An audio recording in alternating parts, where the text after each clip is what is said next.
Ακούτε ραδιοφωνικό σταθμό Πανεπιστημίου Κρήτης στους 96,7 FM ή στο rastapunk.radio.uc.gr. Είμαστε η αστρονομική ομάδα φοιτητών Πανεπιστημίου Κρήτης.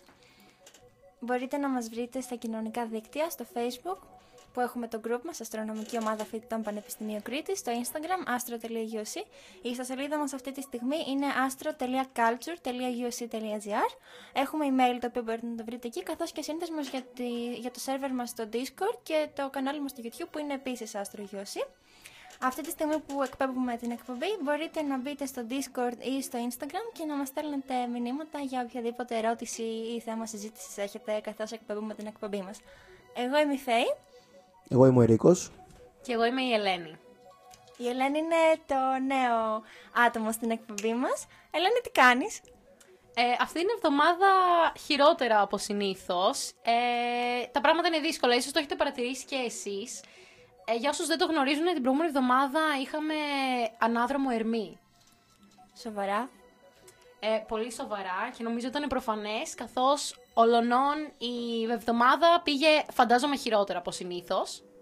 Τώρα που το λες, κι εγώ παρατήρησα ότι τις τελευταίες μέρες είχα κάποιες αναποδιές. Ας πούμε, τσακώθηκα με τον κολλητό μου, με τη μητέρα μου. Αλλά κι εγώ, δεν ξέρω. Σήμερα, χτες ένιωθα καλύτερα, αλλά μέσα στη εβδομάδα είχα τις αναποδιές μου. Ενδιαφέρον αυτό, πολλοί κόσμος το πιστεύει. Πόσο ισχύει όμως? Καθόλου. Ναι, η πραγματικότητα είναι ότι η επιστήμη αυτή τη στιγμή έχει απορρίψει κάθετα την αστρολογία σαν οποιαδήποτε σχέση με την επιστήμη μπορεί να έχει. Γιατί όμως συμβαίνει αυτό, θα δούμε σήμερα. Γενικότερα η αστρολογία από μόνη της δεν νομίζω ότι είναι προβληματική. Το πρόβλημα είναι ότι παρουσιάζεται σαν επιστήμη, ενώ στην πραγματικότητα δεν έχει καμία ουσιαστική βάση. Ναι, γενικά αυτοί που ασχολούνται με την αστρολογία και υποστηρίζουν ότι την έχουν σπουδάσει, την έχουν μελετήσει, υποστηρίζουν επίσης ότι έχει βάση σε επιστημονικό πείραμα, στην παρατήρηση και σε όλα αυτά που έχει και η σε εισαγωγικά κανονική επιστήμη. Αλλά κάτι τέτοιο δεν ισχύει και έχει αποδειχτεί επανειλημμένως ότι τα αποτελέσματα που βγάζουν, ας πούμε, όλοι αυτοί που φτιάχνουν τους αστρολογικούς χάρτες και τα σχετικά δεν έχουν καμία απολύτως στατιστική τουλάχιστον βάση των ερευνών που έχουν διεξαχθεί. Γιατί όμως τις μέρες μας πολλοί κόσμος το πιστεύει? Αυτά που έχουμε καταρρύψει πλέον για πάρα πολλά χρόνια, ο κόσμος δεν γνώριζε για ποιο λόγο δεν ισχύουν. Για την ακρίβεια, η αστρολογία έχει πολύ μεγάλη ιστορία από τα προϊστορικά χρόνια, τουλάχιστον 2.000 πριν π.Χ. Και διάφοροι πολιτισμοί σε όλο τον κόσμο, όπως στην αρχαία Ελλάδα, στη Μεσοποταμία, στην Κίνα, στη Λατινική Αμερική και αργότερα με τους Άραβες στο Μεσαίωνα, όλοι αυτοί φαίνεται να είχαν να βάζιζαν ένα μεγάλο μέρος της ζωής τους σε μια επιστήμη που ονόμαζαν αστρολογία. Η αστρολογία προέρχεται από την ελληνική λέξη άστρα και λόγος, δηλαδή η επιστήμη που μελετάει τα αστέρια. Αυτό που είχαν παρατηρήσει όλοι αυτοί οι πολιτισμοί ανεξάρτητα ένας από τον άλλον ήταν κάτι το οποίο ισχύει σε έναν βαθμό. Τι είχαν παρατηρήσει δηλαδή? Ότι διάφορα φαινόμενα τα οποία συνέβαιναν και μπορούσαν να δουν και να βιώσουν είχαν κάποια σύνδεση μεταξύ τους. Για παράδειγμα, κατά τη διάρκεια του έτους έβλεπαν ότι οι αστερισμοί στον ουρανό αλλάζουν θέση και παρατηρούσαν ότι κατά τη διάρκεια του έτους υπήρχαν εποχικές μεταβολές στη θερμοκρασία που επηρέαζε τη βλάστηση, το άνθισμα και το μαράζωμα των δέντρων, των λουλουδιών. Οπότε πίστευαν εύλογα, χωρίς να έχουν παραπάνω πληροφορίες, ότι αυτά τα πράγματα που συνέβαιναν κάθε χρόνο κάποια σύνδεση θα έχουν. Όπως και με τις φάσεις του φεγγαριού που το έβλεπαν να αλλάζει, να έρχεται πιο κοντά και παρατηρούσαν ότι υπήρχαν άμεσες επιδράσεις σε αυτό, όπως οι παλήριες. Και σου έλεγαν κάποια σύνδεση υπάρχει εδώ πέρα, κάτι υπάρχει. Ο κάθε πολιτισμός φυσικά με το δικό του ιστορικό υπόβαθρο είχε άλλες ονομασίες για αυτά, αλλού τα βάσιζε, άλλα πράγματα έβλεπε, αλλιώς τα ερμήνευε, αλλά όλοι αυτοί είχαν κάτι κοινό. Είχαν ότι παρατηρούσαν αυτές τις αλλαγές να συμβαίνουν μεταξύ τους, οι οποίες πλέον γνωρίζουμε ότι οφείλονται στην κίνηση της γης και στο τι μπορούμε να παρατηρήσουμε από τη γη, αλλά όχι ότι υπάρχει κάποια άμεση σύνδεση. Ναι. Ερώτηση. Όμως ουσιαστικά αυτοί οι πολιτισμοί χρησιμοποιούσαν την αστρολογία για να εξηγήσουν κυρίως φυσικά φαινόμενα. Πώς το φεγγάρι επηρεάζει τις παλήριες π.χ. ή αν επηρεάζει τη βλάστηση ή τη θερμοκρασία. Η αστρολογία, από ό,τι καταλαβαίνω από αυτά που λες, δεν είχε τη μορφή που έχει τώρα, σήμερα, στις μέρες μας. Κοίταξε, καθώς αυτό το φαινόμενο έδωσε τη βάση για να ξεκινήσει η επιστήμη της αστρολογίας, που το θεωρούταν επιστήμη και φαινόταν να έχει κάποια σύνδεση με τα αστέρια, στα πρώιμα χρόνια και για πολλούς αιώνες συνδέθηκε άμεσα με τη μελέτη των αστρικών φαινομένων και της μελέτης των αστερισμών, των ουράνιων σωμάτων, οπότε για πολλά χρόνια ήταν άρρηκτα συνδεδεμένη με την αστρονομία. Αυτό πήγε και πολλά βήματα παραπέρα, δηλαδή ερμήνευε ένα φαινόμενο που λέγεται natal astrology, μια υποκατηγορία της αστρολογίας, που είχε να κάνει με τον χαρακτήρα ενός ανθρώπου. Γιατί είχαν παρατηρήσει, θα δούμε μετά γιατί όμως, ότι άνθρωποι που για παράδειγμα γεννήθηκαν είτε στον ίδιο μήνα είτε στο ίδιο έτος, ότι είχαν διάφορα κοινά μεταξύ τους αυτοί οι άνθρωποι, οπότε η αστρολογία άρχισε να χρησιμεύει για να εξηγήσει την υγεία ενός ανθρώπου, τον χαρακτήρα ενός ανθρώπου, να δώσει πολιτικές συμβουλές σε ηγέτες όπως ηγέτες κρατών ή βασιλείων ή αυτοκρατοριών. Τα συνέδεσαν με την θρησκευτική τους πεποίθηση και τα έβλεπαν σαν σημάδια από τους θεούς με διάφορους τρόπους. Ναι, φυσικά. Αυτό που αναρωτιέμαι εγώ, πώς πιστεύετε ότι εξηγείται το ότι παρόμοιες θεωρίες υπήρχαν σε διαφορετικούς πολιτισμούς? Καθώς ο άνθρωπος έχει μία φύση η οποία πολλές φορές έχει πολλές ομοιότητες ανεξάρτητα με το σε ποιο μέρος του κόσμου είσαι, οπότε όταν όλος ο κόσμος, παρότι ήταν σε διαφορετικά μέρη, έβλεπε ότι ο καιρός αλλάζει ανάλογα με τους αστερισμούς, σου έλεγε κάτι μας οδηγεί αυτό. Άσχετα αν ο αστερισμός αυτός είναι ένα δελφίνι ή ένα πρόβατο, αυτό κάποια σύνδεση έκαναν μεταξύ τους ανεξάρτητα παρόλα αυτά. Επίσης, διαφορετικοί πολιτισμοί βλέπαν διαφορετικούς αστερισμούς. Άλλους αστερισμούς βλέπανε οι Αιγύπτιοι, βασικά οι Αιγύπτιοι και οι Έλληνες βλέπανε παρόμοιους αστερισμούς, και οι Κινέζοι, αλλά οι πολιτισμοί, ας πούμε, της Νότιας Αμερικής βλέπαν τελείως διαφορετικούς αστερισμούς. Δεν είχαν καμία σχέση με. Εννοείς ότι ήταν ορατό από εκείνη την περιοχή? Από εκείνη την περιοχή και βάσει, ας πούμε, της γης, της σχετικής σου θέσης πάνω στη γη με τον ουρανό. Τι βλέπεις, ας πούμε, ίσως δεν το ξέρουν αυτοί που μας ακούνε, αλλά οι αστερισμοί που είναι ορατοί από το νότιο ημισφαίριο είναι τελείως διαφορετικοί από τους αστερισμούς που είναι ορατοί από το βόρειο ημισφαίριο. Τελείως διαφορετική, δηλαδή ελάχιστοι αστερισμοί είναι κοινοί. Οπότε ο καθένας ερμήνευε ανάλογα με και την κουλτούρα του, αλλά και με το τι έβλεπε τους αστερισμούς και πώς αυτοί επηρέαζαν, ας πούμε, την καθημερινή του ζωή, φαντάζομαι. Ναι, βλέπανε διαφορετικούς αστερισμούς, ωστόσο απλώς το βρίσκω ενδιαφέρον το ότι κοιτούσαν τον ουρανό και αναπτύσσανε μια θεωρία για το πώς τα αστέρια μπορεί να επηρεάζουν την καθημερινότητα, την προσωπικότητα ή οτιδήποτε άλλο. Αυτή την κοινή ερμηνεία, τέλος πάντων. Ναι, έχει πράγματι ενδιαφέρον ότι οι άνθρωποι σε όποιο σημείο του κόσμου και αν είναι παραμένουν άνθρωποι, και βλέπουμε και στη μυθολογία τους κοινές ιστορίες με ομοιότητες. Βλέπουμε και διαφορές, αλλά το ότι βλέπουμε ομοιότητες είναι όντως πολύ ενδιαφέρον και ξεθαύμαστο. Παρ' όλα αυτά, η αστρολογία, ενώ στο μυαλό μας ίσως να έχουμε ότι στο παρελθόν ήταν βάσιμη και πλέον δεν είναι, είχε αντιμαχητές από ήδη τα ελληνιστικά χρόνια, όπου πολλοί φιλόσοφοι, για παράδειγμα ο Κικέρον, είχε ενστάσεις ως προς το ότι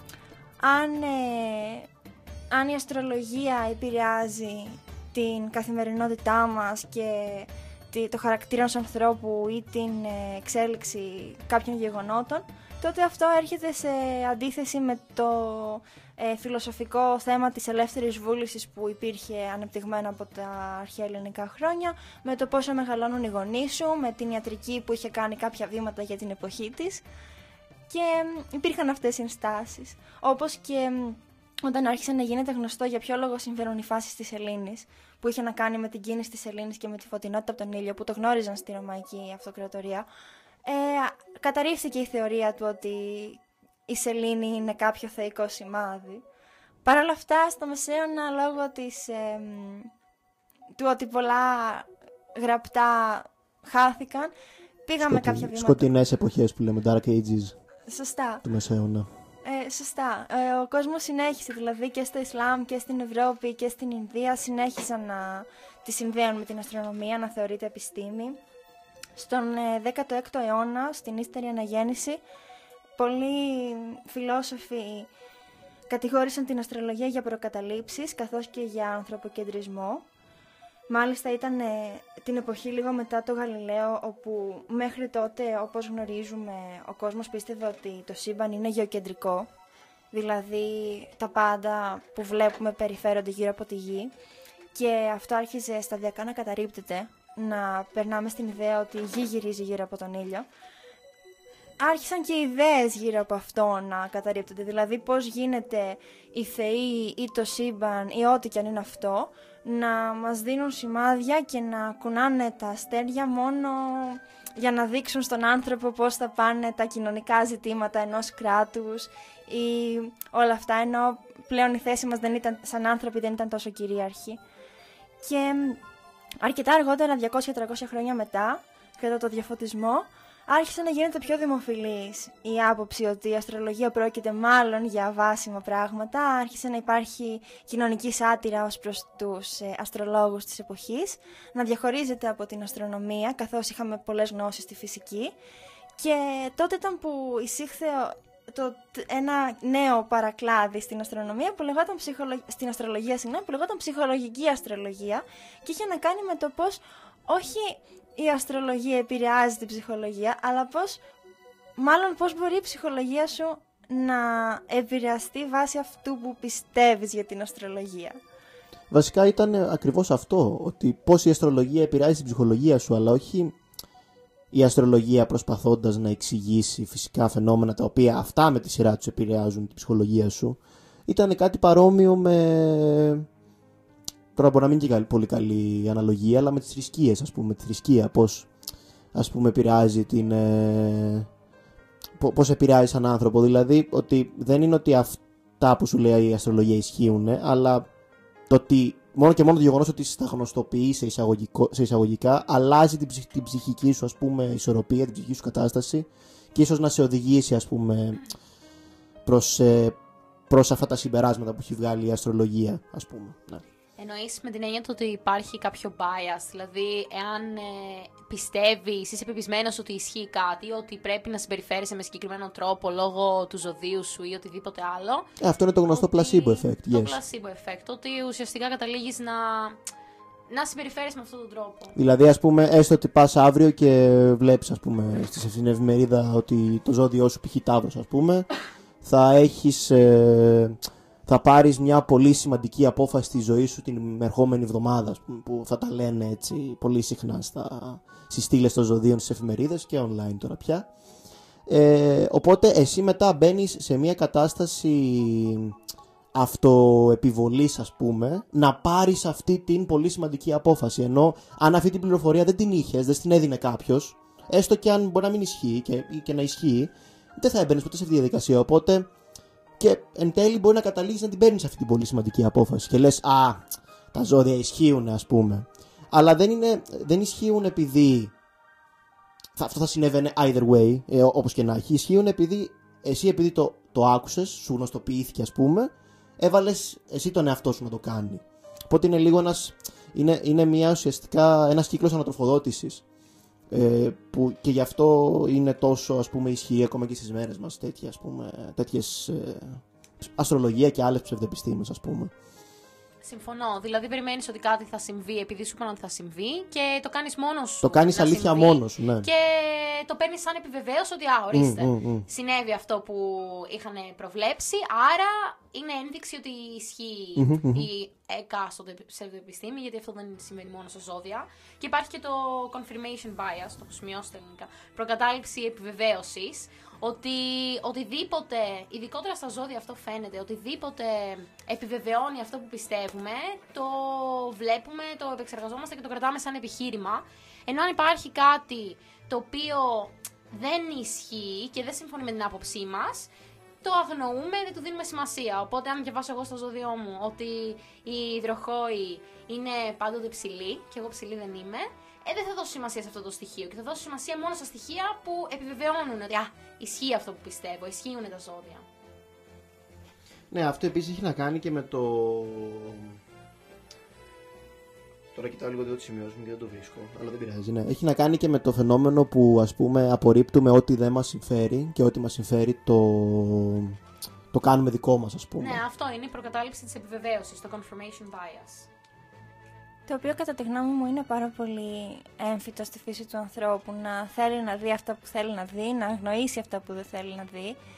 Και σε όλα αυτά υπάρχει ένα στοιχείο που κατά βάθος χρειαζόμαστε κάτι στο οποίο να πιστεύουμε, κάτι ίσως και ανώτερο από εμάς, είτε είναι ο Θεός, είτε είναι κοσμικές δυνάμεις και αστρολογικές δυνάμεις.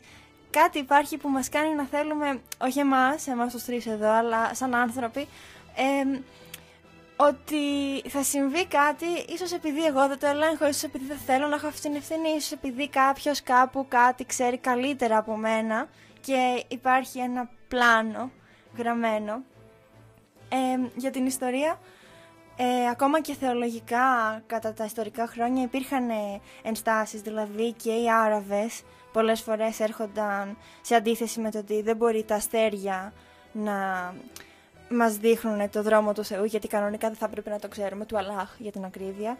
Ο Μαρτίνος Λούθερος με τον προτεστανισμό κάτι παρόμοιο είπε, ότι είναι ανεξάρτητα πράγματα το ένα από το άλλο. Υπήρχαν ενστάσεις όλα αυτά τα χρόνια για την μοίρα που είναι γραμμένη στα αστέρια ενάντια της ελεύθερης βούλησης, παρόλο που παράλληλα υπήρχαν και άνθρωποι που πάντα αυτά τα σπάζονταν και όχι απαραίτητα τα πίστευαν, αλλά έβλεπες ότι τα ενσωμάτωναν, δηλαδή στην ποίηση, στη λογοτεχνία, όπως έργα του William Shakespeare ή του Δάντι, που υπήρχαν μέσα ποιητικές αναφορές στα σήματα των αστεριών. Στη σύγχρονη εποχή, από τον 20ο αιώνα, επίσημα η αστρολογία θεωρείται ψευδεπιστήμη. Παρ' όλα αυτά υπάρχουν στην Κίνα, για παράδειγμα, σε καμία σχέση με τα αρχαία τους χρόνια, υπάρχουν κάποιες...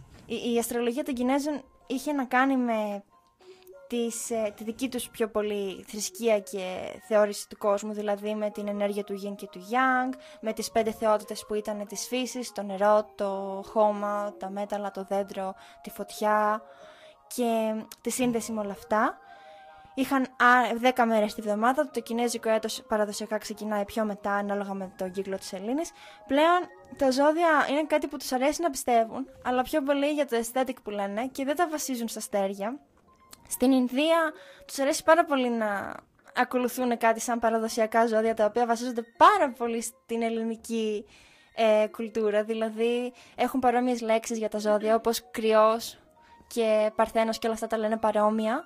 Και δίνουν actual πραγματικά χαρακτηριστικά, δηλαδή το κρυάρι έχει κέρατα, ο καρκίνος είναι κάβουρας, έχει δαγκάνες, είναι του νερού, είναι το ένα, είναι το άλλο, οπότε δίνουν τέτοια φυσικά χαρακτηριστικά στους ανθρώπους που έχουν αυτά τα ζώδια. Και υπάρχει και ο παγανισμός Wicca, που βασίζεται στις τελετουργίες που είχαν οι μάγισσες στην Κέλτικη Ευρώπη και είναι μια μοντέρνα θρησκεία βασικά παγανιστική που βασίζεται πάρα πολύ στη φύση και στα φαινόμενα των αστεριών που συνδέεται με την αστρολογία. Πάλι έχει αυτό το confirmation bias, πάλι έχει την ερμήνευση εικόνων, δηλαδή αστεριών, όπως και οι κάρτες Ταρό που είναι λίγο της μόδας. Και νομίζω το παγανισμός είναι και μια από τις μοναδικές θρησκείες οι οποίες έχει ως κέντρο του τη γυναίκα κυρίως και όχι αρσενικά figures, ας πούμε, όπως είναι ο Θεός, ο Αλλάχ, ο Βούδας.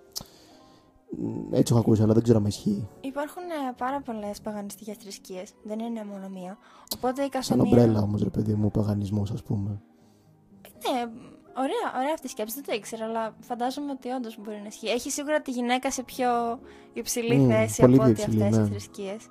Είναι σαν κάπως να κάνει worship το γυναικείο, ας πούμε, figure, τη γυναικεία, ας πούμε, εμφάνιση. Δεν μου κάνει εντύπωση γιατί βλέπω λόγους ότι η γυναίκα δίνει ζωή, ας πούμε. Όμορφο αυτό σαν σκέψη. Ναι, βασικά, παρόλο που αυτό που ήθελα να πω, να καταλήξω μετά από την καινούργια μου, που άνοιξε καινούργια, βασικά που συνέχισε το θέμα, ήταν ότι πλέον η αστρολογία θεωρείται ψεύδοεπιστήμη.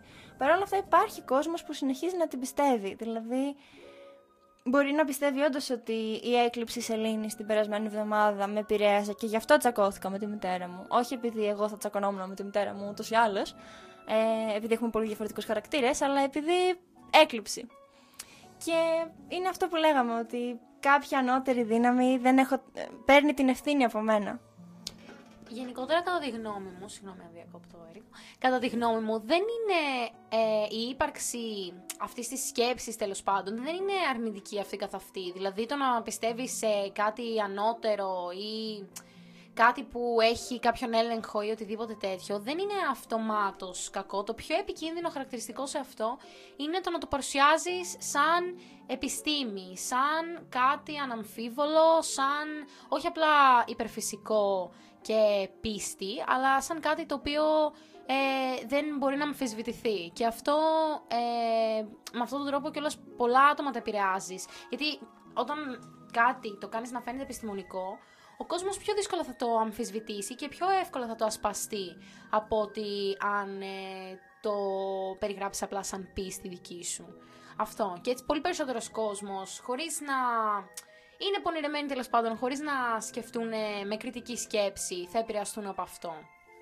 Το βασικότερο πρόβλημα που είναι ουσιαστικά αυτό που λες είναι ότι πολλοί κόσμος πιστεύοντας και θεωρώντας ως γενική αλήθεια ή βασική αλήθεια όλες αυτές, όχι μόνο την αστρολογία αλλά και άλλες, ας πούμε, ψευδοεπιστήμες, θεωρίες συνωμοσίας, υπάρχουν πάρα πολλές, είναι ότι οδηγείται να παίρνει πολύ βασικές αποφάσεις για τη ζωή του, οι οποίες τον οδηγούν σε πολύ κακά αποτελέσματα πολλές φορές.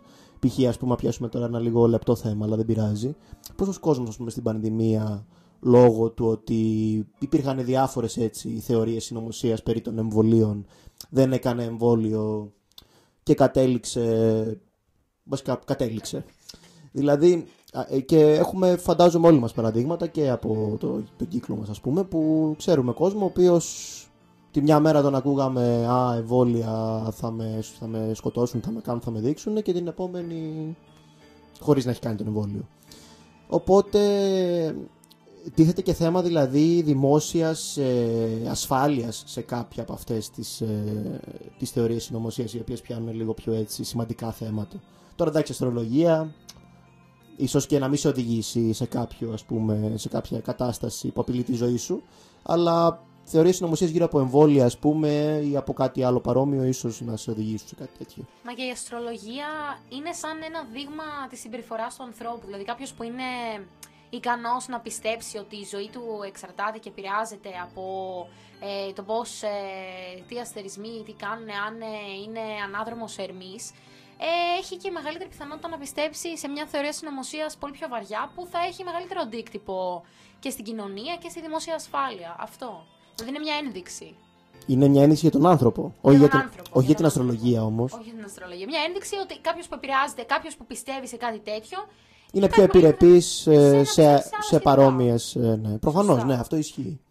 Και δηλαδή, πολλοί κόσμος, δηλαδή, κάποια στιγμή θα ήταν ενδιαφέρον σαν ομάδα, ας πούμε, να κάνουμε κάποιο. Δεν ξέρω άμα έχετε δει, ας πούμε, που κάνουν στο YouTube, που βγαίνουν έξω και ρωτάνε κόσμο και κάνουν σαν γκάλωπ, ας πούμε, για διάφορα πράγματα. Να βγεις έξω, ας πούμε, και να ρωτήσεις κόσμο.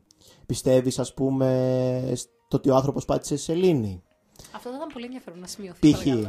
Π.χ. δηλαδή, πιστεύεις ότι ο άνθρωπος πάτησε σε σελήνη? Αυτοί που θα σου πούνε όχι, είναι πολύ πιθανό, θεωρώ, δεν το έχω κάνει, δεν το ξέρω, αλλά σίγουρα έχουν γίνει παρόμοιες έρευνες, ότι σε επόμενη ερώτηση πιστεύεις στα ζώδια ή πιστεύεις στην επιδική, θα σου απαντήσουν επίσης ναι. Είναι αυτό που λέμε ουσιαστικά, ότι όταν πιστεύεις σε μία θεωρία συνωμοσίας ή σε μία ψευδοεπιστήμη, μετά πιστεύεις και σε όλες τις υπόλοιπες.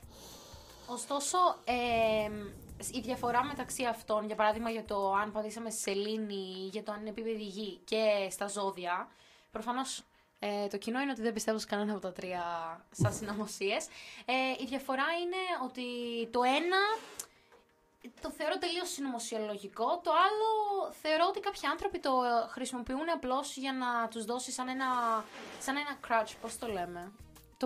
Σαν ένα μπαστούνι τέλος πάντων, να τους βοηθήσει. Δηλαδή ότι μου πάνε στραβά τα πράγματα επειδή κάτι αστρολογικό. Δηλαδή αυτό σε βοηθάει προσωπικά. Δηλαδή έχουν κάποιο λόγο να το πιστέψουν, όχι επειδή δεν έχουν τι να κάνουν με τον χρόνο τους και βγάζουν θεωρίες συνωμοσίας. Δεν έχει βάση εξίσου η αστρολογία, αλλά τουλάχιστον βλέπω έναν κοινωνικό λόγο να πιστεύει κάποιος αυτά. Σαν να σε βοηθάει ψυχολογικά, ας πούμε, να σου δίνει πατερίτσα.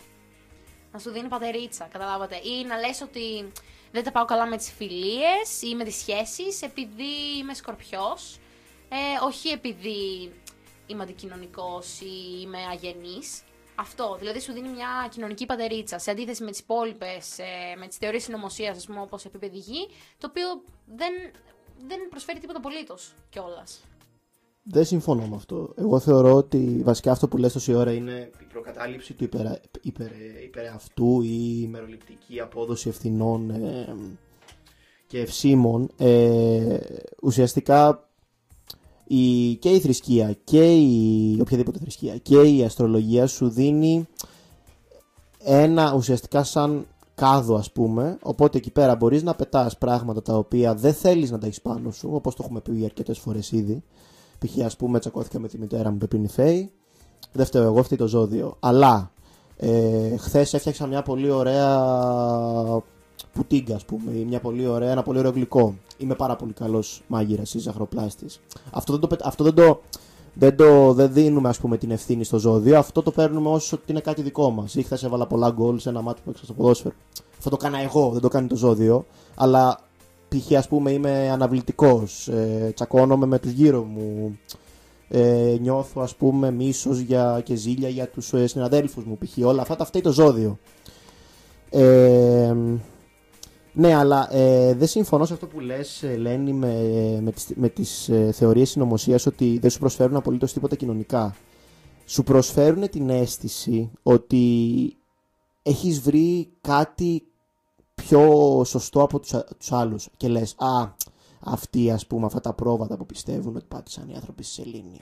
Εγώ που έχω ψάξει, ας πούμε, στα έγκατα του ίντερνετ, ξέρω εγώ, στα έγκατα της βιβλιοθήκης που έχω στο χωριό μου, έχω βρει χειρόγραφα δεν ξέρω ποιου που αποδεικνύει ότι δεν πατήσαμε στη σελήνη, ας πούμε, και εγώ είμαι πιο ψαγμένος από σένα και πιο έξυπνος. Και αυτό είναι ένας κύριος οδηγητικός παράγοντας που οδηγεί πολύ κόσμο σε τέτοιες θεωρίες, ας πούμε. Και προφανώς τέτοιος κόσμος συνήθως είναι κόσμος ίσως με μειωμένο επίπεδο μόρφωσης, που πρέπει να βρει κάτι το οποίο θα τον ανεβάσει λίγο πιο ψηλά στα μάτια του ενός, ξέρω εγώ, πιθανού κοινωνικού περίγυρου που έχει, που κάποιοι είναι πιο μορφωμένοι, πιο έξυπνοι, δεν ξέρω τι. Δεν διαφωνώ. Εν μέρει βασικά συμφωνώ ότι ισχύει αυτό. Απλά η διαφοροποίηση για μένα είναι αρκετά ξεκάθαρη, ότι είναι πολύ εύκολη η πατερίτσα το ζώδιο. Ναι, είναι ναι, τελείως διαφορετικά. Υπάρχει κάποια κοινωνική σύνδεση και για ποιο λόγο να πιστεύεις σε θεωρίες συνωμοσίας κτλ. Απλώς το ένα νομίζω ότι είναι πολύ πιο συνειδητή η επιλογή από ότι το άλλο. Και γενικότερα, δεν ξέρω αν καταλαβαίνεις ακριβώς τι εννοώ, Φέη, με τα ζώδια, ότι αυτό σε βοηθάει να νιώσεις καλύτερα για τον εαυτό σου, όχι σχετικά με τους υπόλοιπους, αλλά να νιώσεις ότι δεν έχεις την απόλυτη ευθύνη. Αυτό που εξήγησες πριν, ότι δεν έχεις εσύ απόλυτη ευθύνη για ό,τι αρνητικό σου συμβαίνει κτλ. Και ότι αυτό το κομμάτι τουλάχιστον δεν υπάρχει στις θεωρίες συνωμοσίας, ότι δεν τις πιστεύουν για αυτό το λόγο. Ναι, μάλλον πολλοί κόσμος πιστεύει σε θεωρίες συνωμοσίας για να δείξει ότι εγώ δεν με πιάνεις εύκολα κορόιδο, ότι έχω μια γνώση και μια μόρφωση παραπάνω, αλλά ναι, είναι δύο τελείως διαφορετικά κοινωνικά κομμάτια μεταξύ τους. Εγώ καταλαβαίνω αυτό που λέει η Ελένη, καταλαβαίνω και αυτό που λέει ο Ρίκος. Σε αυτό που λέει η Ελένη πάνω στα ζώδια, βλέπω το επιχείρημά της. Νομίζω συμφωνώ με αυτό το κομμάτι. Όσο για την παιδεία, θεωρώ ότι είναι πάρα πολύ σημαντική και η παιδεία και η εκπαίδευση. Δηλαδή, όταν έχεις βασικά κενά και σου λείπουν γνώσεις, ή μάλλον όσο πιο μορφωμένος είσαι, τόσο πιο καλά καταλαβαίνεις ότι δεν ξέρεις πράγματα. Όσο πιο πολλά ξέρεις, τόσο πιο πολλά καταλαβαίνεις ότι δεν ξέρεις. Οπότε, όταν δεν συμβαίνει αυτό, όταν δεν έχεις πολύ καλή παιδεία από πίσω σου. Μπαίνεις στην παγίδα να πιστέψεις κάτι το οποίο μπορεί να μην ισχύει, να μην καταλαβαίνεις γιατί αυτό μπορεί να μην ισχύει, το οποίο θα το δούμε και αργότερα στο επόμενο μας θέμα. Και έτσι μπορεί να είσαι λίγο πιο επιρρεπής σε οτιδήποτε μπορεί να σου παρουσιαστεί με κάποιο επιχείρημα το οποίο να σου φανεί λογικό. Απλά δεν έχεις το υπόβαθρο να σκεφτείς ότι εγώ αυτό δεν το γνωρίζω, οπότε δεν μπορώ ούτε να συμφωνήσω ούτε να διαφωνήσω, θα κάνω ένα βήμα πίσω μέχρι να γνωρίζω καλύτερα. Μπαίνεις στη διαδικασία να πεις «Α, το πιστεύω και το δέχομαι» ή «Το απορρίπτω γιατί δεν το καταλαβαίνω». Και όσο για την αστρολογία και για τα ζώδια, εγώ σαν άνθρωπος έχω παρατηρήσει το εξής και θέλω να το πάω προς τα εκεί. Λοιπόν, εγώ γεννήθηκα 15 Ιουνίου του 99 στην Αθήνα και ώρα 11:45 περίπου το πρωί. Το έχω ψάξει λοιπόν στο ίντερνετ, αυτό με κάνει στο ζώδιο Δίδυμο. Όσο μεγάλωνα λοιπόν, εγώ δεν είχα κάποια επαφή με την αστρολογία, οπότε δεν είχα κάποιο bias ως προς το ότι είμαι δίδυμος και πρέπει να φέρομαι με κάποιο τρόπο. Μεγαλώνοντας λοιπόν είχα συναναστραφεί με άτομα τα οποία τους άρεσε να ασχολούνται με αστρολογία και πάντα με ρώταγαν τι ζώδια είσαι. Και τους έλεγα μάντεψε. Και μάντευαν. Και δεν έβρισκαν ποτέ ότι είμαι δίδυμος. Και όταν τους έλεγα είμαι δίδυμος μου έλεγαν αποκλείεται αφού δεν είσαι έτσι και έτσι. Δεν ξέρω σε τι οφείλεται αυτό. Κάτι που τους έλεγα μάντεψε πολύ συχνά όσο ήμουν έφηβη μάντευαν Παρθένος. Που Παρθένος είναι η μητέρα μου και σύμφωνα με τη μητέρα μου θα μου βγει ο Παρθένος μετά τα 40. Σύμφωνα με μένα, επειδή η μητέρα μου έχει πολύ έντονη επιρροή πάνω μου βγαίνουν χαρακτηριστικά της όταν είμαι έφηβη. Και στην ενήλικη ζωή μου με μπέρδευαν με καρκίνο. Και πολύ αργότερα είδα ότι σύμφωνα με τον αστρολογικό χάρτη που θα εξηγήσω αργότερα τι είναι, το έχω στις σημειώσεις μου, έχω σελήνη στον καρκίνο και οροσκόπο Παρθένο. Και Όπερ, έδι, δείξε. Οπότε κάποια θα έλεγε «Χαχά! Γι' αυτό φέρεσαι σαν καρκίνος ή Παρθένος, γιατί η σελήνη και ο οροσκόπος». Και τώρα θα ανοίξουμε λοιπόν το θέμα του αστρολογικού χάρτη. Στη σύγχρονη εποχή υπάρχει η ενασχόληση με την αστρολογία, και δεν έχει σημασία μόνο το ζώδιό σου, σημασία έχουν πάρα πολλά πράγματα. Για την ακρίβεια, όταν γεννήθηκες, υπάρχουν σελίδες στο ίντερνετ πλέον που μπορεί να σου βρούνε στην πόλη που γεννήθηκες, την ώρα που γεννήθηκες, σε ποιον αστερισμό βρισκόταν κάθε πλανήτης του ηλικού συστήματος, καθώς και πλανήτες που δεν υπάρχουν, όπως η Λίλιθ, που είναι ένα κομμάτι καινού μετά τον Πλάτωνα, αδελφή του Πλούτονα, ή κάτι τέτοιο. Σε ποια μοίρα ήτανε, σου φτιάχνουν ένα σαν αστεράκι με γραμμές και τι σημαίνει αυτό. Π.χ. δεν ξέρω, το τάδε ζώδιο, η Αφροδίτη είναι στο Ζυγό και αυτό σε κάνει στα ερωτικά σου έτσι. Ο Κρόνος ήταν στον Ταύρο, οπότε αυτό σε κάνει στα τυχαία, τα λέω, επαγγελματικά σου έτσι. Όμως αν για κάθε άνθρωπο ισχύουν όλα αυτά τα πράγματα, εν τέλει τι από αυτά μπορεί να ισχύει? Δηλαδή το επιχείρημα το κλασικό δεν γίνεται όλοι οι δίδυμοι να είμαστε έτσι. Θα έρθει άλλος να σου πει ναι, γιατί ο οροσκόπος σου είναι αυτός και η σελήνη σου είναι εκεί και το δία σου είναι εκεί. Εν τέλει όμως μιλάμε για κάθε άνθρωπο ξεχωριστά. Και το 2024 πλέον, ναι, μπορούμε να... Βασικά θέλει να πει κάτι ο Ερίκος. Ναι, παρένθεση εδώ, αλλά όλοι αυτοί οι αστρολογικοί χάρτες παραλείπουν να σου πούνε ότι το ζώδιο που σου έχουν αναθέσει στη γέννησή σου, ουσιαστικά να το πούμε έτσι, δεν ισχύει προφανώς. Ναι. Δηλαδή σε κάποιες περιπτώσεις μπορεί και να ισχύει, αλλά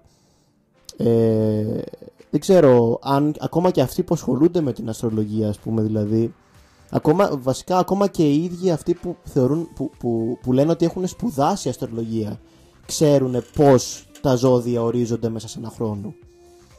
Δηλαδή αυτοί οι φίλοι σου όλοι οι οποίοι λέγατε και συζητάγατε για ζώδια όσο μεγάλωνες μικροί, ξέρανε για ποιο λόγο, θα πω για το δικό μου ζώδιο που ξέρω, ας πούμε, οπότε μέχρι πότε είναι τον εγώκερο, ξέρανε ότι για ποιο λόγο εγώκερος είναι από, ας πούμε, πολύ τέλη Δεκέμβρη μέχρι, ξέρω εγώ, τέλη Γενάρη. Γιατί είναι ο εγώκερος τότε, γιατί τότε δεν είναι ο ιχθύς, ας πούμε, ή ο καρκίνος. Το βασίζουν σε μια μεσαιωνική σχεδιάση του ουρανού, όπου τότε ο εγώκερος ήταν εκεί. Πού εκεί? Πού? Το ζώδιό σου είναι ο ήλιος, που ήταν ο ήλιος ευθυγραμμισμένος. Οπότε το ζώδιό σου ορίζεται από το πού είναι ο ήλιος στον ουρανό, τις μέρες τέλος πάντων, την περίοδο που έχει γεννηθεί μες στον χρόνο. Ο ήλιος κατά το έτος περνάει από... Βασικά περνάει από πάρα πολλούς αστερισμούς, πάνω από νομίζω 30, αλλά πιάνουμε, ας πούμε, τους αστερισμούς που περνάει πολύ, σε εισαγωγικά, πολλές μέρες. Δηλαδή δεν πιάνουμε αστερισμό που περνάει για λίγες ώρες, ας πούμε. Οπότε, εγώ έχω γεννηθεί, ας πούμε, Γενάρη. Οπότε, ο ήλιος τότε ήταν στον αστερισμό του εγώ καιρό, με ωμέγα νομίζω. Όχι του εγώ καιρού, του εγώ καιρό. Τέλος πάντων, έχει πολύ μεγάλη σημασία. Οπότε βγαίνω εγώ καιρός. Αλλά άμα. Και το έχουμε ανεβάσει και κάποια στιγμή στο Instagram, το είχαμε ανεβάσει και στο Facebook, νομίζω, στην ομάδα. Αν κάτσεις όντως να δεις από ποιους αστερισμούς περνάει ο ήλιος μέσα στο χρόνο, δεν είναι 12, είναι 13. Είναι και ο Όφης μέσα, το Φίδι, ας πούμε, ο αστερισμός του Όφη. Και οι ημερομηνίες είναι εντελώς εκτός από τα όρια, από τα αυστηρά όρια, ας πούμε, των μηνών που έχουμε βάλει τα ζώδια, ας πούμε, που πιστεύει ο πολύς κόσμος. Οπότε, δεν θυμάμαι καλά, στο Σκορπιό ήταν περίπου 40 με 50 μέρες ο ήλιος και σε κάποια άλλα ζώδια ήταν τύπου μέχρι και το λιγότερο 6 μέρες, κάτι ακραίο, ας πούμε. Αυτή η πολύ, ας πούμε, ομοιόμορφη κατανομή των ζωδίων μέσα στον χρόνο είναι ακόμα και για τα ίδια δεδομένα της αστρολογίας, είναι ένα ψέμα μέσα στην ίδια του την επιστήμη, σε εισαγωγικά, ψευδοεπιστήμη. Οπότε, πώς μπορείς, ας πούμε, να βασίζεις τη ζωή σου σε κάτι το οποίο ακόμα και με τα δικά του στάνταρ είναι λάθος, είναι λίγο αστείο. Μα ακόμα και Αυτό. μέσα στην ψευδοεπιστήμη δεν υπάρχει, δηλαδή στην αστρολογία, υπάρχουν πολλές διαφωνίες και πολλές διαφορετικές ερμηνείες του ίδιου πράγματος και τουλάχιστον κατά τη γνώμη μου, τι σοϊ επιστήμη είναι όταν δεν υπάρχει ένα general scientific consensus, δηλαδή όταν δεν μπορούν να συμφωνήσουν σε τίποτα, δεν υπάρχει κάποια βάση πάνω σε αυτό, όταν οι ίδιοι επιστήμονες της αστρολογίας δεν μπορούν να συμφωνήσουν σε τίποτα και το οτιδήποτε θα μπορούσε να ερμηνευτεί με οποιονδήποτε τρόπο και ο καθένας να ακολουθήσει όποιον αστρολόγο θέλει, ενώ δεν υπάρχει καμία απολύτως επιστημονική βάση πάνω σε αυτό. Σε, ας πούμε, έτσι πρακτικές οι οποίες συμβαίνει αυτό που λέει η Ελένη, δεν τις λέμε επιστήμες, τις λέμε τέχνη. Δηλαδή αυτές, ας πούμε, στην τέχνη μπορεί να βλέπεις ένα γλυπτό ή ένα πίνακα να είναι 15 άτομα από γύρω και ο καθένας να καταλαβαίνει τα δικά του. Αυτό σημαίνει τέχνη. Εγώ δεν θα είχα κανένα πρόβλημα άμα οι αστρολόγοι αυτό αποκαλούνταν καλλιτέχνες. Μπράβο τους, μπορεί και να είναι καλλιτέχνες. Επιστήμονες δεν είναι σίγουρα. Γιατί, όπως είπε και η Ελένη, στην επιστήμη πρέπει να υπάρχει μια ας πούμε, συμφωνία μεταξύ της κοινότητας όλων αυτών. Και αυτό δεν το λέμε εμείς, δεν έχει βγει από το μυαλό μας ότι αυτοί δεν συμφωνούν όλοι μεταξύ τους. Έχουν γίνει πολλές έρευνες πάνω σε αυτό. Δηλαδή, έχουν γίνει έρευνες με παρόμοιο τρόπο με τον οποίο γίνονται οι κλινικές δοκιμές των φαρμάκων στα νοσοκομεία. Κάποιοι, ας πούμε, άνθρωποι είπαν πότε γεννήθηκαν και περιέγραψαν λίγο τον εαυτό τους και δόθηκαν αυτές οι περιγραφές, ας πούμε, από αυτούς τους ανθρώπους σε διαφορετικούς αστρολόγους. Και αυτά που δώσαν οι αστρολόγοι πίσω, χωρίς οι άνθρωποι αυτοί να ξέρουν τους αστρολόγους ή οι αστρολόγοι τους ανθρώπους, δηλαδή double blind. Και παίζει να έχουν γίνει και έρευνες που να είναι triple blind, που να μην ξέρουν ούτε αυτοί που ανέλυσαν τα δεδομένα μετά οι στατιστικολόγοι, να μην ξέρουν τους αστρολόγους ούτε τους ανθρώπους. Που το triple blind είναι το ιδανικό, ας πούμε, δηλαδή να μην ξέρει κανείς κανέναν. Πώς το λένε, το συμπέρασμα ήταν ότι ξεκάθαρα η αστρολογία δεν έχει καμία επιστημονική βάση, γιατί δεν είναι δυνατόν με ακριβώς τα ίδια δεδομένα να πάρει ένας άνθρωπος, να διεξάγει ένας άνθρωπος το πείραμα, να βγάλει ένα αποτέλεσμα και μετά να πάρει ακριβώς τα ίδια δεδομένα κάποιος άλλος άνθρωπος, να διεξάγει πάλι το πείραμα και να πάρει τα ίδια αποτελέσματα. Ναι. Εφόσον δεν υπάρχει αυτή η επαναληψιμότητα, δεν μπορείς να χαρακτηρίζεις την πρακτική σου ως επιστήμη. Αυτό, συμφωνώ απόλυτα. Ότι πρέπει, αν είναι επιστήμη, να επαναλαμβάνοντας το ίδιο πείραμα με τα ίδια δεδομένα, να βγάλεις το ίδιο αποτέλεσμα. Εγώ αυτό που θέλω να σχολιάσω, κάπως να συνδέσω με αυτό που λέτε και με κάποιο σχόλιο που έγινε στο chat, είναι ότι σχετικά με το χαρακτηριστικό ενός ανθρώπου και διάφορα πράγματα που έχουμε ήδη πει, ωραία. Εγώ γεννήθηκα μια συγκεκριμένη ώρα και ο κάθε άνθρωπος με τους πλανήτες ευθυγραμμισμένους σε συγκεκριμένη θέση και όλα αυτά, ναι, όντως βασίζονται στο τι παρατηρεί ο άνθρωπος από τη Γη. Αλλά πλέον η επιστήμη έχει προχωρήσει. Γνωρίζουμε ότι η Γη γυρίζει γύρω από τον ήλιο και ο ήλιος ταξιδεύει στο σύμπαν, ταξιδεύει στο γαλαξία και ο γαλαξίας ταξιδεύει ακόμα περισσότερο. Τα αστέρια που βλέπουμε είναι και αυτά σαν το δικό μας ήλιο ή λίγο διαφορετικά. Και δεν έχουμε βρει ακόμα κάποια σύνδεση και μάλλον δεν θα βρούμε και ποτέ. Δεν έχει επιβεβαιωθεί καμία σύνδεση ως προς το ότι επειδή τη στιγμή που γεννήθηκα στην Αθήνα, το γεγονός ότι η Αφροδίτη από τη γη, από την Αθήνα συγκεκριμένα εκείνη τη στιγμή, ήταν ευθυγραμμισμένη με το ζυγό, εμένα αυτό αύριο μεθαύριο όταν γνωρίσω έναν άνθρωπο ή όποιον άνθρωπο θα γνωρίσω γενικά στη ζωή μου και θα κάνω ερωτική σχέση μαζί του, θα με κάνει να φέρομαι έτσι αυτήν την ερωτική σχέση. Αυτό δεν υπάρχει. Πιστεύω ότι είναι όμορφο όταν οι άνθρωποι έχουν κάποιο κίνητρο μέσα τους, είτε τον εαυτό τους, είτε οτιδήποτε άλλο στο οποίο πιστεύουν. Αλλά είναι σημαντικό να υπάρχει διαχωρισμός. Δηλαδή, εμένα προσωπικά μου αρέσει πολύ για πλάκα να βλέπω στο Instagram π.χ.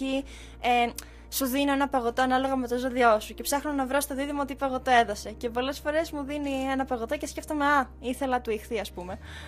Αλλά μέχρι εκεί αυτό έχει πλάκα. Ακόμα και, για παράδειγμα, να μου συμβεί κάτι καλό και να μου πει μετά ένας φίλος μου, διάβασα στο οροσκόπιο ότι ήταν σημαντική μέρα π.χ. για τα επαγγελματικά σου, όταν του πω ότι έγινε αυτό και ήταν καλό για τα ακαδημαϊκά μου, ας πούμε. Και να πω, κοίτα να δεις, σύμπτωση. Αλλά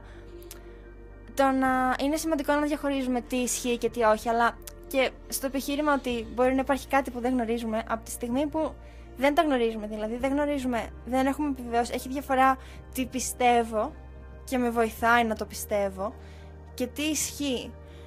Ας πούμε, ο άνθρωπος αναγνωρίζει 3 διαστάσεις αυτή τη στιγμή, όχι 4, δεν μπορούμε να καταλάβουμε σαν 4η διάσταση στο χρόνο. Ξέρουμε ότι υπάρχει, μπορεί να υπάρχει και κάτι το οποίο δεν γνωρίζουμε, αλλά αυτό το πολύ μεγάλο διαφορετικό άγνωστο από εμάς σίγουρα δεν είναι, κατά τη γνώμη μου και νομίζω όλων εδώ πέρα, αυτό που κάποιοι προσπαθούν να εξηγήσουν με βάσιμες σε εισαγωγικά θεωρίες και να καταλήγουν πολλές φορές να παίρνουν και τα λεφτά των ανθρώπων. Δηλαδή να πηγαίνει ο άλλος να αγοράζει περιοδικά ή να πληρώνει medium και να τους λέει, επειδή γεννήθηκα τότε, πώς θα πάει το επαγγελματικό μου, ποια απόφαση να πάρω, γιατί αυτός ο άνθρωπος πατάει σε πράγματα τα οποία ούτε γνωρίζει αυτός, ούτε γνωρίζει κανείς, δεν έχουν επιβεβαιωθεί επιστημονικά και επειδή εσύ χρειάζεσαι εκείνη τη στιγμή κάτι να ακούσεις για να σε βοηθήσει να προχωρήσεις με τη μέρα σου, να πάρεις μια απόφαση, μην δώσεις τα λεφτά σου σε έναν αστρολόγο. Αυτό, δηλαδή μίλα με τη μητέρα σου, μίλα με τον αδελφό σου, με την κολλητή σου. Αν σε βοηθάει όμως αυτό?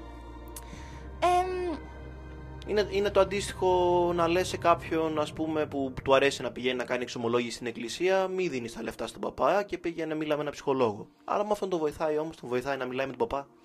Νομίζω έχει μια διαφορά να προσευχηθείς εσύ ή να πιστέψεις ότι σήμερα είναι η μέρα μου και να πας με αυτοπεποίθηση έξω από το σπίτι. Αλλά έχει διαφορά κάποιος να προσπαθεί να εκμεταλλευτεί αυτή την δική σου ανάγκη ως προς όφελός του. Δεν ξέρω άμα είναι απαραίτητα εκμετάλλευση. Αυτό σου πει ότι εγώ βοηθάω κόσμο. Έχεις δίκιο. Δηλαδή, τώρα γενικά σε τέτοια είδους θέματα η γραμμή εκμετάλλευση, το σύνορο, ας πούμε, μεταξύ εκμετάλλευσης και όντως, ας πούμε, βοήθειας σε θέματα πιο πολύ έτσι ψυχικής υγείας είναι λίγο λεπτή. Δηλαδή, ο καθένας βοηθάει τον εαυτό του όπως αυτός θεωρεί σωστό. Κάποιος μπορεί, εγώ ας πούμε που μπορεί να έχω κάποια ψυχολογικά προβλήματα, λέω θα πάω σε ένα ψυχίατρο ή σε ένα ψυχαναλυτή να με βοηθήσει, να μου δώσει κάποια φάρμακα ή να μιλήσουμε, να μου δώσει κάποιες λύσεις. Κάποιος ας πούμε πιο ίσως παραδοσιακός άνθρωπος, ο οποίος έχει μεγαλώσει σε ένα χωριό, δεν έχει μεγαλώσει γνωρίζοντας για ψυχαναλυτές και ψυχολόγους, οπότε θα πάει στον παπά του χωριού του, στη μάνα του, στον πατέρα του, δηλαδή θα πάει σε άλλους ανθρώπους για βοήθεια. Σημαίνει ότι δηλαδή εγώ απαραίτητα θα βοηθηθώ περισσότερο από ότι εκείνος ο άνθρωπος? Όχι. Έχει διαφορά όμως αυτό το δεύτερο παράδειγμα από ανθρώπους που μπορεί να σε προσεγγίζουν με σκοπό να σε βοηθήσουν αναλόγως αυτά τα χαρακτηριστικά τα οποία, όπως είπαμε, δεν έχουν αποδεδειγμένα κάποια βάση. Δηλαδή το ότι άνθρωπος θα εξελιχθείς έχει να κάνει με το DNA σου, με την κοινωνία στην οποία μεγαλώνεις, την οικογένεια, το σχολείο, τους φίλους. δεν μπορεί ένας άνθρωπος που δεν με ξέρει να χρησιμοποιεί μια επιστήμη που δεν υπάρχει, να την παρουσιάζει σαν επιστήμη, σαν κάτι που έχει μελετήσει και να προσπαθεί να μου πει πώς θα, ανάλογα με αυτά, τι άνθρωπος είμαι εγώ και κατ' επέκταση τι θα γίνει στη δουλειά μου μεθαύριο. Δεν ξέρω αν βγάζει νόημα αυτό. Ναι, οκ, συμφωνώ. Εγώ πολύ ενδιαφέρουσα σκέψη δεν την είχα κάνει μέχρι στιγμής, ότι όντως κάποιους ανθρώπους τους βοηθάει, φαντάζομαι. Και αυτό που αναρωτιέμαι είναι οι αστρολόγοι ή αυτοί που λένε ότι βοηθάνε ανθρώπους μέσω της ξανά επιστήμης τους. Εγώ πιστεύω ότι τουλάχιστον σχεδόν όλοι, αν όχι όλοι, πιστεύουν ότι ισχύει η αστρολογία. Δηλαδή και οι ίδιοι αστρολόγοι το πιστεύουν. Δεν το κάνουν για να εξαπατήσουν κόσμο αυτό καθ' αυτό. Πιστεύω. Αυτό. Λοιπόν, τώρα θα μιλήσουμε λίγο έτσι για την, πώς να το πω, ψευδοεπιστήμη, θεωρία συνωμοσίας, θεώρηση γύρω από το ότι η γη είναι επίπεδη. Το λες και παράνοια, νομίζω. Εντάξει, δεν θέλουμε να χρησιμοποιούμε τέτοιες έτσι βαριές κουβέντες. Αλλά ναι, εγώ προσωπικά δεν έχω γνωρίσει άνθρωπο ο οποίος, τουλάχιστον από κοντά, που να πιστεύει στην επίπεδη γη. Αλλά από ό,τι εδώ μου λέει η Ελένη, είχε μια τέτοια εμπειρία. Οπότε άμα θέλει να μας πει λίγο περί αυτού. Story time. Ναι. Η αλήθεια είναι ότι όλοι έχουμε ακούσει γενικότερα για επίπεδη γη, θεωρίες συνωμοσίας κτλ. Και υπάρχει πολλοί κόσμος στο ίντερνετ που το ασπάζεται και που πολεμάει γι' αυτό. Αλλά είναι πολύ δύσκολο να φανταστείς ότι πράγματι υπάρχουν άτομα, αληθινά άτομα που θα τα δεις και θα τα γνωρίσεις και πιστεύουν τέτοιες θεωρίες συνωμοσίας, ειδικά σε τόσο βασικά και τόσο αποδεδειγμένα πολλάκις και τόσο εύκολο να τα αποδείξεις πράγματα που εμείς θεωρούμε. Εντάξει, την επίπεδη γη είναι εύκολο να αποδείξεις ότι η γη δεν είναι επίπεδη. More on that later. Ναι. Παρ' όλα αυτά, μία φορά γνώρισα in the flesh ένα άτομο που πίστευε πραγματικά στην επίπεδη γη, περίπου πριν 2 χρόνια. Το αστείο είναι ότι βρεθήκαμε στην άλλη άκρη του κόσμου, στην Καμπότζη, σε ένα μικρό νησί και πιάσαμε κουβέντα και ήταν ένας μεσήλικας, ας πούμε, και εγώ εξήγησα ότι σπουδάζω φυσική και ο ίδιος ξεκίνησε ολόκληρη τη συζήτηση για το ότι τι μας μαθαίνουν στο πανεπιστήμιο, για το ότι εγώ πρέπει μόνη μου να κάνω τη δικιά μου έρευνα και να μην πιστεύω αυτά που μας μαθαίνουν στα μαθήματά μας και ότι πλανάμε τέλος πάντων, ότι δεν έχω ιδέα, ότι εμείς είμαστε πρόβατα. Και ήταν πραγματικά εντυπωσιακό να γνωρίσει ένα άτομο που τα ασπάζεται. Και μου είπε ότι έχει κάνει ο ίδιος τη δικιά του έρευνα και ότι γνωρίζει καλύτερα. Φυσικά αναρωτήθηκα πού έχει κάνει αυτή την έρευνα. Και ξέρεις ότι κάτι δεν πάει καλά όταν κάποιος σου φέρνει το YouTube σαν πηγή. Mm-hmm. Ότι δεν είναι καλό σημάδι. Αυτό. Και το αστείο είναι ότι εκτός πέρα από την επίπεδη γη και διάφορες θεωρίες που είχε τέλος πάντων που δεν μπορούσε να εξηγήσει. Δηλαδή το επιχείρημα ήταν ότι πρέπει να κάνεις μόνος την έρευνά σου. Κάνε μόνος την έρευνά σου. Δεν θα στα πω εγώ έτοιμα. Κάνε την έρευνά σου. Εκτός αυτό ότι ένα που μου έχει μείνει, ας πούμε, ότι δεν πίστευε για τη λειτουργία των αεροπλάνων. Ότι πίστευε ότι τα αεροπλάνα απλά σηκώνονται από την επίπεδη γη και ότι περιστρέφεται κάπως η επίπεδη γη και μετά ξανακατεβαίνει το αεροπλάνο. Ότι δεν λειτουργούν έτσι όπως μας δείχνουν και όπως μας λένε. Αυτός έχει φτιάξει δικιά του, ας πούμε. Είναι δικιά του η θεωρία συνωμοσίας, συγκεκριμένη μάλλον. Και είναι ειδικά εντυπωσιακό γιατί γνωριστήκαμε στην άλλη άκρη του κόσμου. Ο άνθρωπος έχει ανέβει στο αεροπλάνο, έχει ταξιδέψει τη μισή γη για να φτάσει εκεί που τον πέτυχα εγώ. Από την Πολωνία είναι ο άνθρωπος. Είναι εντυπωσιακό να τα πιστεύεις αυτά ενώ έχεις πρώτο χέρι εμπειρία ότι δεν ισχύει. Αυτό που μας φέρνει και στο θέμα της συζήτησης. Για ποιο λόγο συνεχίζουμε και τα πιστεύουμε αυτά ορισμένοι, ενώ υπάρχουν καθαρές ενδείξεις. Ναι, τώρα που είπε η Ελένη για τα αντίστοιχα παραδείγματα, εγώ θυμάμαι που είχα δει έτσι στο Vice, είχε κάνει ένα, δεν ξέρω ακριβώς ήταν αυτό, αφιέρωμα και είχε μιλήσει έτσι με διάφορους Έλληνες, όπως αυτοαποκαλούνται επιπεδιστές, οι οποίοι έτσι ένα από τα πειράματα ναυαρχίδα που είχαν, ας πούμε, ήταν το γεγονός ότι βάζανε σε ένα μπουκάλι, ας πούμε, 2 λίτρο, ξέρω εγώ, ή 1,5 λίτρο, σαν τα κλασικά μπουκάλια νερού που έχουμε, νερό. Και το βάζαν, ας πούμε, και το κοιτάγανε στον ορίζοντα και λένε «Α, δείτε εδώ, το νερό είναι flat, είναι επίπεδο, οπότε γίνει επίπεδη». Science, επιστήμη, ας πούμε. Το οποίο προφανώς δεν λέει τίποτα, γιατί προφανώς η γη έχει τόσο, τουλάχιστον για το πώς το βλέπουμε εμείς οι άνθρωποι που είμαστε αρκετά μικρότεροι σχέση με τη γη, μικρή καμπυλότητα, η οποία δεν είναι προφανής όταν, σε τόσο μικρές διαστάσεις, δηλαδή ας πούμε πόσο είναι ένα μπουκάλι νερό, μισό μέτρο, λιγότερο. Δεν υπάρχει περίπτωση να δεις καμπυλότητα σε τέτοια μικρή κλίμακα. Τώρα η Ελένη είπε ότι είναι σχετικά εύκολο να αποδείξουμε ότι η γη είναι στρογγυλή. Εγώ δεν θα έλεγα ότι είναι τόσο εύκολο. Ένα πείραμα που έχουν διεξάγει και αποδείχθηκε ότι όντως η γη είναι στρογγυλή είναι ότι είχαν ανέβει πάνω σε ένα βουνό και προσπαθούσαν να βγάλουν φωτογραφία ένα άλλο βουνό, μια άλλη βουνοκορφή, που ουσιαστικά αυτή η βουνοκορφή θα έπρεπε να είναι τόσο μακριά από το σημείο που ήταν αυτή, που δεν θα έπρεπε να φαίνεται, να την κρύβει ο ορίζοντας. Και είχαν καταφέρει και την είχαν φωτογραφίσει. Αλλά και αυτό το έχουν χρησιμοποιήσει πολλάκις διάφοροι παιδιστές για να αιτιολογήσουν ότι το βγάλαν φωτογραφία το βουνό, άρα έγινε επίπεδη και. Αλλά είχαν ξεχάσει να πούνε αυτοί που βγάλαν τη φωτογραφία ότι ο ορίζοντας δεν έκρυβε ολόκληρο το βουνό, έκρυβε πολύ μεγάλο μέρος του και η κορυφή φαινόταν. Οπότε ουσιαστικά αυτοί βγάλανε αυτό το κομμάτι που φαινόταν.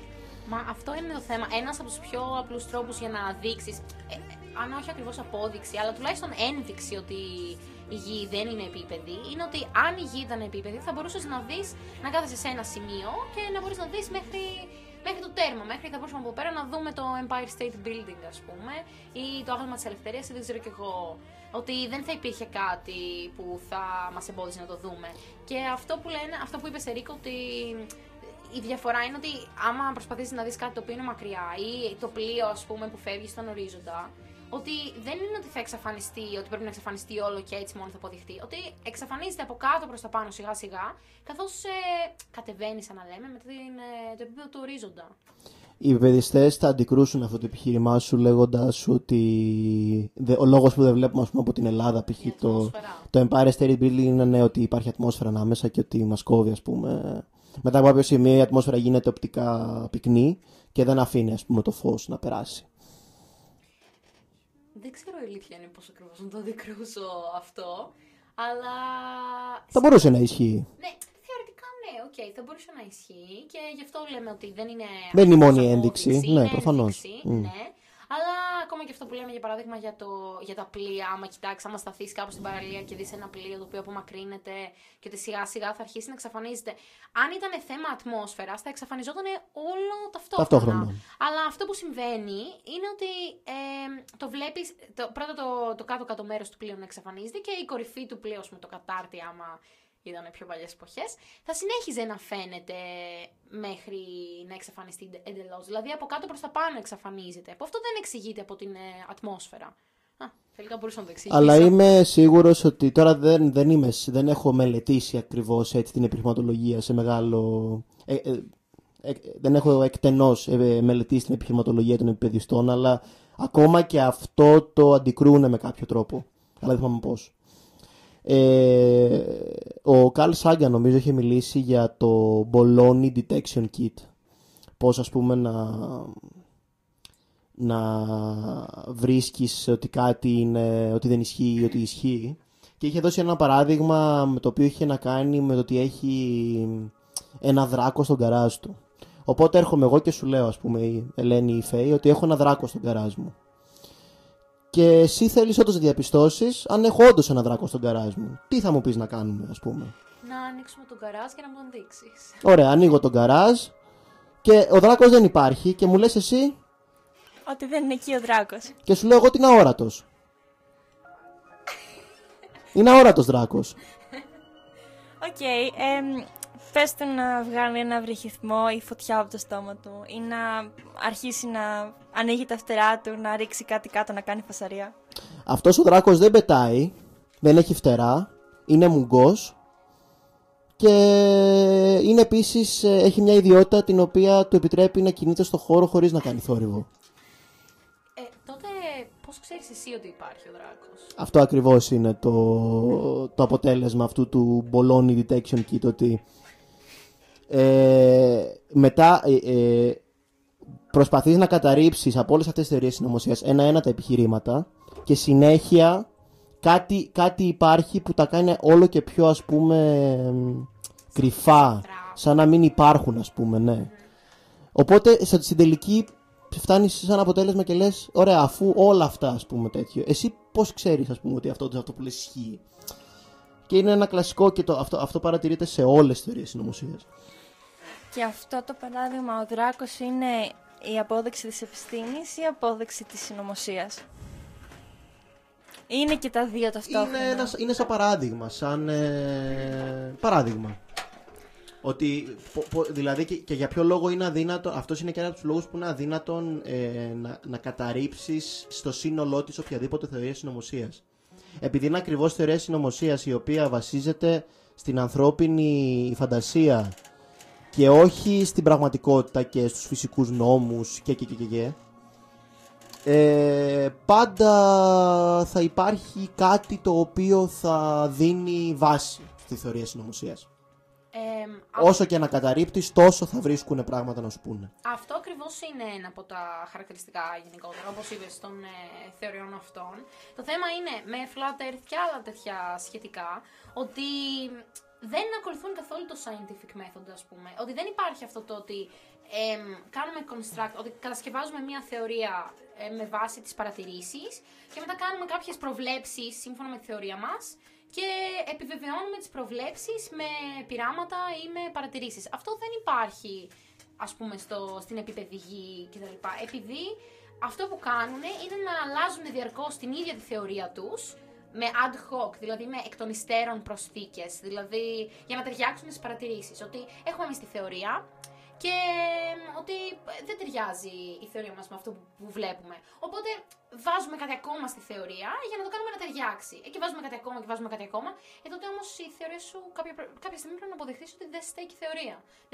Δεν είναι επιστημονικό το να προσθέτει συνέχεια κάτι ακόμα μέχρι να ταιριάξει παρατηρήσεις. Αυτό. Πρέπει σαν θεωρία που σέβεται τον εαυτό της να κάνεις προβλέψεις και οι προβλέψεις να επιβεβαιώνονται από πειράματα και παρατηρήσεις. Πιστεύω πως όλο αυτό έχει βάση σε αυτό που λέγαμε νωρίτερα, ότι είναι θέμα εκπαίδευσης, τι γνώση έχεις αποκτήσει, πώς μπορείς να καταλάβεις αν κάτι ισχύει, πότε δεν ισχύει, πότε ισχύει, πόσο εύκολα αποδέχεσαι κάτι που σου λένε, πόσο εύκολα μπορείς να κρίνεις αν αυτό το οποίο, η πληροφορία που δέχεσαι μπορεί να στέκει ή όχι. Και πολλές φορές, δυστυχώς, κάποια άτομα λόγω κακής εκπαίδευσης ή ημιμάθειας μπαίνουν στην παγίδα του ότι κάπως να αμφισβητήσουν, δεν ξέρω, λόγω κοινωνικών συνθήκων, πολιτικών συνθήκων, λίγο όλα μαζί, ότι αυτά που μας λένε στα σχολεία ή σκέφτονται ότι το πανεπιστήμιο έχει κάποιο σκοπό. Δηλαδή αυτός ο άνθρωπος, όπως έλεγε και νωρίτερα ο Ρίκος, ένιωθε κάπως superior από σένα, ανώτερος, καθώς σου έλεγε ότι το πανεπιστήμιο σου έχει ένα συμφέρον. Δηλαδή η κυβέρνηση θέλει για ψέματα να νομίζεις ότι η γη έχει το σχήμα που έχει και γυρίζει γύρω από τον ήλιο και εγώ ξέρω καλύτερα γιατί εγώ έχω ψάξει. Αλλά όλα αυτά μέσα από συζήτηση θεωρητικά θα μπορούσαν να καταρριφθούν. Καθώς, ωραία, το πανεπιστήμιο έχει κάποιο συμφέρον. Για ποιο λόγο το πανεπιστήμιο να μου πει ψέματα? Ας πούμε, Ρίκο, γιατί το πανεπιστήμιο να πει σε εσάς και σε μένα και σε όλους ψέματα ότι η γη δεν είναι επίπεδη? Τι κέρδος θα μπορούν να έχουν? Συγκεκριμένα για τη γη δεν ξέρω να σου απαντήσω. Ξέρω να σου απαντήσω για άλλες θεωρίες συνωμοσίας, όπως είναι, ας πούμε, η προσελήνωση, που πιστεύετε, ας πούμε. Το βασικότερο, ας πούμε, η ναυαρχίδα επιχειρημάτων που έχουν αντίστοιχα αυτοί όσον αφορά αυτό που λες, τι κερδίζουν λέγοντας ψέματα, είναι ότι οι Αμερικάνοι δεν είχαν την τεχνογνωσία, τα χρήματα, το ανθρώπινο δυναμικό όντως να βάλουν τον άνθρωπο στη σελήνη, οπότε το σκηνοθέτησαν και με αυτόν τον τρόπο, πώς το λένε, σε εισαγωγικά ρίξανε τη Σοβιετική Ένωση. Αυτό είναι το βασικό επιχείρημα. Το οποίο δεν, εντάξει, το οποίο δεν είναι καν επιχείρημα. Δεν είναι, ας πούμε, ακριβώς παράλογο. Απλώς για μένα τουλάχιστον το παράλογο εντελώς είναι το πώς, αν ισχύει κάτι τέτοιο, μια τέτοια θεωρία συνωμοσίας σε τόσο μεγάλο βαθμό, πόσα άτομα πρέπει να είναι πίσω από αυτή την θεωρία συνωμοσίας. Όλοι οι επιστήμονες, και ακόμα περισσότερο για την επίπεδη γη, αλλά και για την προσελήνωση. Όλοι οι επιστήμονες οι οποίοι δούλεψαν πάνω σε αυτό, οι επιστήμονες οι οποίοι δεν δούλεψαν πάνω σε αυτό, αλλά είναι επιστήμονες nonetheless που έδειξαν ενδιαφέρον.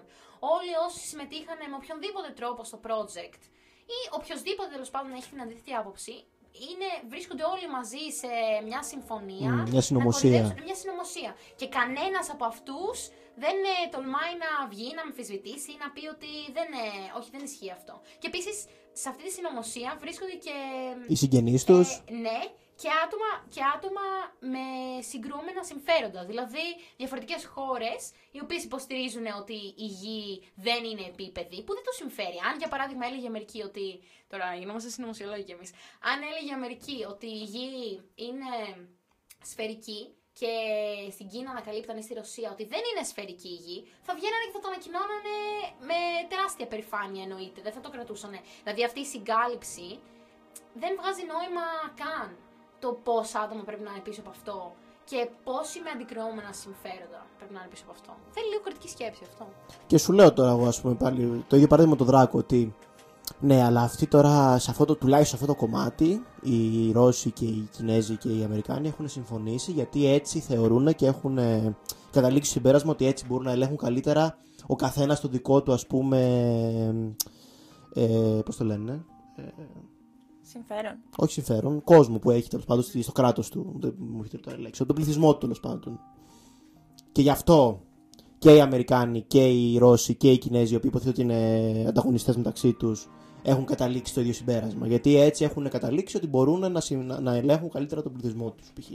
Άντε, πες όλοι αυτοί ότι έχουν τα συμφέροντα και θέλουν να ελέγχουν τον πληθυσμό τους. Ο κάθε ανθρωπάκος, και όταν λέω ανθρωπάκος εννοώ εγώ, εσύ και οι επιστήμονες μεγαλύτεροι από εμάς, και αυτούς τους έχουν βάλει μέσα σε αυτή τη συνωμοσία και κανένας ποτέ δεν βγήκε να πει ότι μας κοροϊδεύουν, κανένας. Δεν γίνεται τόσα πολλά άτομα. Ο φίλος από την Καμπότζη το είπε, το βρήκε. Δεν είναι επιστήμονας ο φίλος από την Καμπότζη. Δεν έχει σημασία, δεν έχει. Κάνει την ερευνά του όμως. Νομίζω πως ερχόμαστε πάλι λίγο πίσω σε αυτό που ανέφερα, όχι ότι ήταν δική μου επινόηση, αλλά αυτό που αναφέραμε νωρίτερα, ότι νιώθω πραγματικά πως τα άτομα τα οποία είναι επιρρεπείς στο να πιστεύουν θεωρίες συνωμοσίας έχουν την αδυναμία της ημιμάθειας, οπότε αυτό τους βάζει σε μια θέση να μην καταλαβαίνουν τι ακριβώς είναι αυτό που δεν καταλαβαίνουν. Δηλαδή, δεν μπορώ να συλλάβω, να κατανοήσω, να νιώσω πώς ακριβώς μπορεί ένας άνθρωπος, ας πούμε εγώ προσωπικά, να έχω την αυτοπεποίθηση να καταρρίπτω έρευνες, δεν ξέρω, δημοσιεύσεις, δηλαδή να νιώθω ότι όλα αυτά οι καθηγητές των πανεπιστημίων σου λένε βλακίες, να λέω με τέτοια αυτοπεποίθηση αυτά τα πράγματα, κάπως να σου λέω ότι δεν ισχύουν πράγματα τα οποία έχουν ανακαλυφθεί. Νιώθω ότι πρέπει να είναι τόσα αυτά που δεν ξέρεις, που δεν καταλαβαίνεις καν τι είναι αυτό που λες. Νομίζεις ότι είναι θέμα συζήτησης. Εγώ ξέρω καλύτερα γιατί διάβασα ένα βιβλίο ή ένα περιοδικό ή είδα ένα βίντεο στο YouTube. Το χειρότερο να διάβασα ένα blog στο ίντερνετ που το λένε το πανεπιστήμιο της ζωής.blog.gr ή είδα ένα βίντεο στο YouTube, ναι. Εγώ έχω καταλήξει ότι οποιαδήποτε συζήτηση με αυτά τα άτομα ίσως να είναι ωφέλιμη μόνο αν είναι διατεθειμένα να ακούσουν, γιατί βρίσκονται σε μια... Αυτό θέλω να πω, ότι αν βρίσκονται σε δίλημμα, σε ότι δεν καταλαβαίνω για ποιο λόγο συμβαίνει αυτό και σε ακούσουν και όντως μπορέσεις κάτι να τους πεις, τότε ναι, έχει νόημα. Άλλα άτομα τα οποία και στην πλειοψηφία τους ίσως δυστυχώς είναι έτσι, που είναι απόλυτα, σου λένε ότι εγώ ξέρω καλύτερα και εσύ δεν ξέρεις. Δεν έχει νόημα μια τέτοια συζήτηση. Δεν θα σε ακούσουν και δεν θα οδηγήσει κάπου και εσύ θα κουραστείς και όλα μαζί και τίποτα καλό δεν θα βγει από αυτό. Να πω μια άποψη. Εγώ όταν γνώρισα τον περίφημο Flat Earther δεν κάθισα να κάνω argument, να τσακωθώ και να... Απλώς ήθελα να ακούσω, πιο πολύ περιέργεια είχα να ακούσω πού τις βρήκε αυτές τις ιδέες και πώς του ήρθε κτλ. Ωστόσο γενικά πιστεύω ότι παρότι δύσκολα θα αλλάξει η άποψη κάποιος με αυτές τις απόψεις εν πάση περιπτώσει, πιστεύω ότι καλό είναι να κάνεις πάντα διάλογο και πάντα να συζητάς. Γιατί στην αντίθετη περίπτωση, τα άτομα που έχουν αυτές τις απόψεις βρίσκουν ένα στον άλλον, συσπυρώνονται κάνουν και επιβεβαιώνουν αυτό που πιστεύουν ο ένας στον άλλον και ακόμα περισσότερο τους κάνει να αισθάνονται ότι έχουν δίκιο. Δηλαδή. Αυτό θα γίνει either way. Θα γίνει όπως και να έχει. Ναι, αλλά όταν πας και κάνεις τη συζήτηση μαζί τους και δείξεις ότι και εσύ έχεις την αντίθετη άποψη και ότι υπάρχουν και άλλες απόψεις εν πάση περιπτώσει, ακόμα και να μην του αλλάξεις γνώμη, τουλάχιστον. Και λίγο θα προβληματιστεί. Και να μην προβληματιστεί, τουλάχιστον θα ακούσει την αντίθετη άποψη. Δεν είναι ότι αυτό που γίνεται συχνά, τουλάχιστον στο ίντερνετ, ότι μπαίνει σε μια σελίδα, γράφει ένας την άποψή του και βρίσκει όλα τα άλλα άτομα που προφανώς έχουν μπει στην ίδια σελίδα επειδή έχουν την ίδια άποψη. Γράφουν την ίδια άποψη και συμφωνούν όλοι μεταξύ τους, δίνουν τα χέρια και λένε κι εγώ συμφωνώ, κι εγώ συμφωνώ. Έχουμε δίκιο, είμαστε τόσοι. Αυτό συμβαίνει, αυτό λέγεται echo chambers. Θάλαμοι ηχούς στα ελληνικά. Και αυτό συμβαίνει όχι μόνο σε επίπεδο θεωρίας συνωμοσίας. Δηλαδή, ας πούμε, π.χ. τώρα στις τελευταίες εκλογές πριν από πόσο, 2 χρόνια, 1 χρόνο, δεν θυμάμαι πώς ήταν, βγήκε το πρώτο κόμμα της Ελλάδας με 41% π.χ.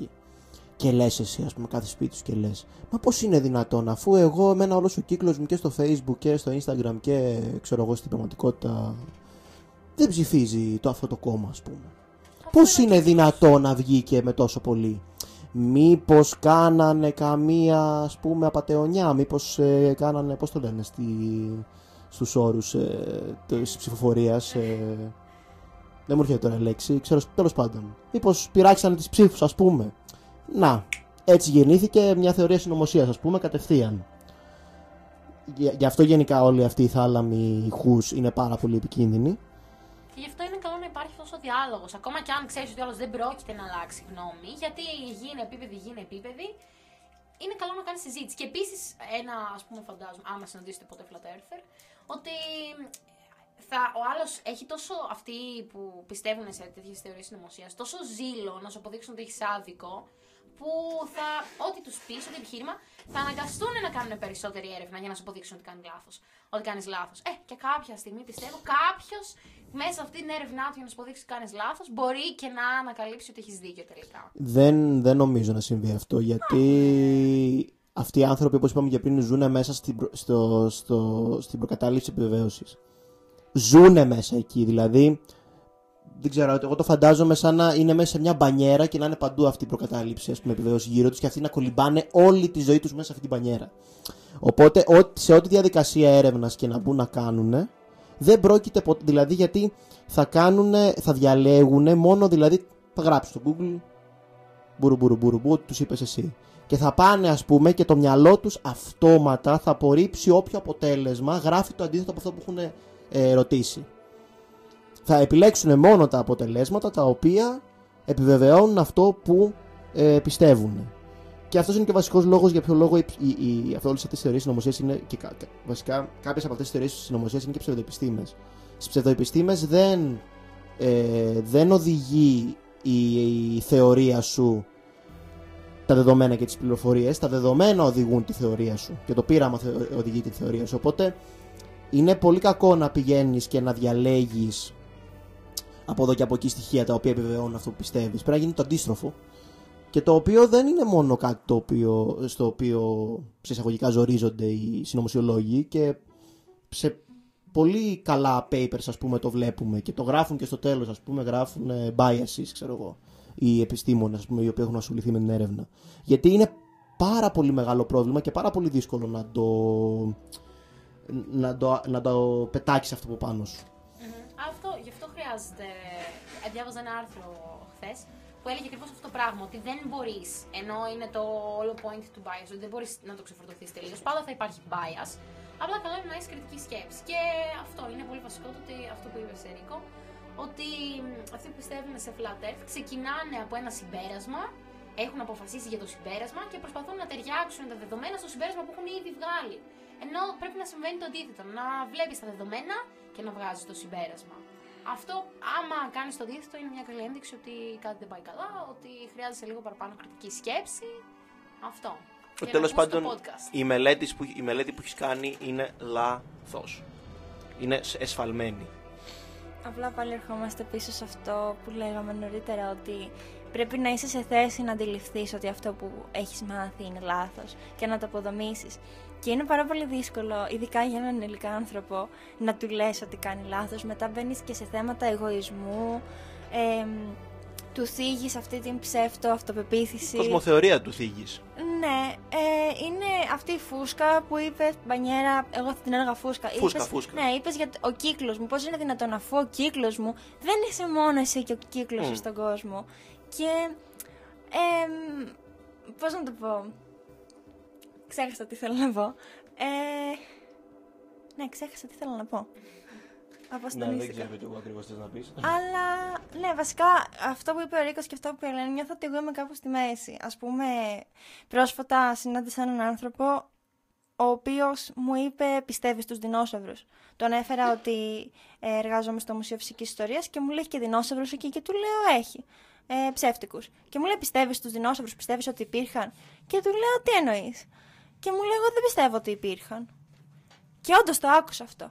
Και του λέω και τι πιστεύεις ότι έγινε? Και μου λέει κάποιοι λένε για δράκους. Πιστεύω ότι υπήρχαν δράκοι. Και απλά έκανα ερωτήσεις σε αυτόν τον άνθρωπο. Γιατί το πιστεύεις αυτό? Και πώς πιστεύεις ότι φτάσαμε να πιστεύουμε ότι όντως οι δεινόσαυροι υπήρχαν? Και αφού άκουσα την άποψή του, του λέω ωραία, καταλαβαίνω τι λες. Δεν συμφωνώ, εγώ άλλα πράγματα γνωρίζω. Και χωρίς να με αφήσει να μιλήσω, μου λέει ναι, αλλά. Και άρχισε να μου λέει ναι, αλλά υπάρχουν αυτές οι θεωρίες. Και γιατί όχι, και γιατί να είναι ψεύτικες. Και του λέω εντάξει, σε καταλαβαίνω. Δηλαδή, έβλεπα ότι αυτός ο άνθρωπος ήθελε ως επιτοπλίστων να μιλήσει, να με πείσει, να μου πει ότι κάτι ξέρει καλύτερα από μένα. Και να μην με ακούσει καν. Δηλαδή, όταν έφτασε η δική μου σειρά, αφού τον είχα ακούσει να του εξηγήσω κάτι, δεν είχε πρόθεση να με ακούσει. Ήθελε απλά να μου πει ότι. Να με σταματήσει πριν μιλήσω, να μου πει ότι δεν έχει κάποιο νόημα να μου πει το οτιδήποτε ουσιαστικά. Και εκεί πέρα καταλαβαίνω ότι δεν έχει σημασία να συνεχίσω τη συζήτηση, δεν θα κερδίσω κάτι, δεν θα ακούσει κάτι αυτός ο άνθρωπος. Θα είναι η νέα μόδα στο ίντερνετ από το delusional. Έχεις μια ψευδαίσθηση, θες να μείνεις σε αυτή τη φούσκα σου. Από εκεί και πέρα όμως και εγώ σαν άτομο, individual, δεν θα χαλάσω την ψυχική μου ενέργεια στο να σε πείσω εσένα, γιατί βλέπω ότι δεν έχεις καμία πρόθεση να με ακούσεις. Οπότε σου λέω καταλαβαίνω τι λες, τι να πω, μπορεί και να έχεις δίκιο, εγώ αλλιώς τα γνωρίζω και μετά απομακρύνεσαι διακριτικά και δεν ξέρω, νιώθω ότι είναι αυτό που λέει η Ελένη, ότι η συζήτηση ναι μεν, αλλά βλέπεις και ένα όριο στο οποίο καταλαβαίνεις ότι ωραία, από εκεί και πέρα η συζήτηση δεν έχει νόημα, γιατί είναι και αυτό που λέει ο Ρίκος, δεν θα αλλάξει ο άλλος. Ίσως ο μόνος λόγος για να κάνεις κουβέντα σε τέτοιες περιπτώσεις, και αυτό το υπάρχει ίσως κυρίως στο Facebook, αλλά εγώ προσωπικά το έχω δει και στην πραγματικότητα, είναι όταν υπάρχουν τρίτοι παρατηρητές αυτής της κουβέντας. Οπότε εσύ θα βρεθείς, ας πούμε, σε αναμέτρηση, γιατί ουσιαστικά είναι μια αναμέτρηση, με έναν άνθρωπο ο οποίος έχει πολύ ανορθολογική σκέψη. Σε περιπτώσεις που μπορεί να είστε μόνοι σας ή να μην ακούνε, ας πούμε, οι τριγύρω σας, και εγώ ίσως να ακολουθούσα, ας πούμε, την ίδια στρατηγική, ας πούμε, ρωτάς, προσπαθείς να καταλάβεις για ποιο λόγο αυτός ο άνθρωπος έχει βρεθεί σε αυτή την πολύ ατυχή κατάσταση, ατυχή πνευματικά κατάσταση.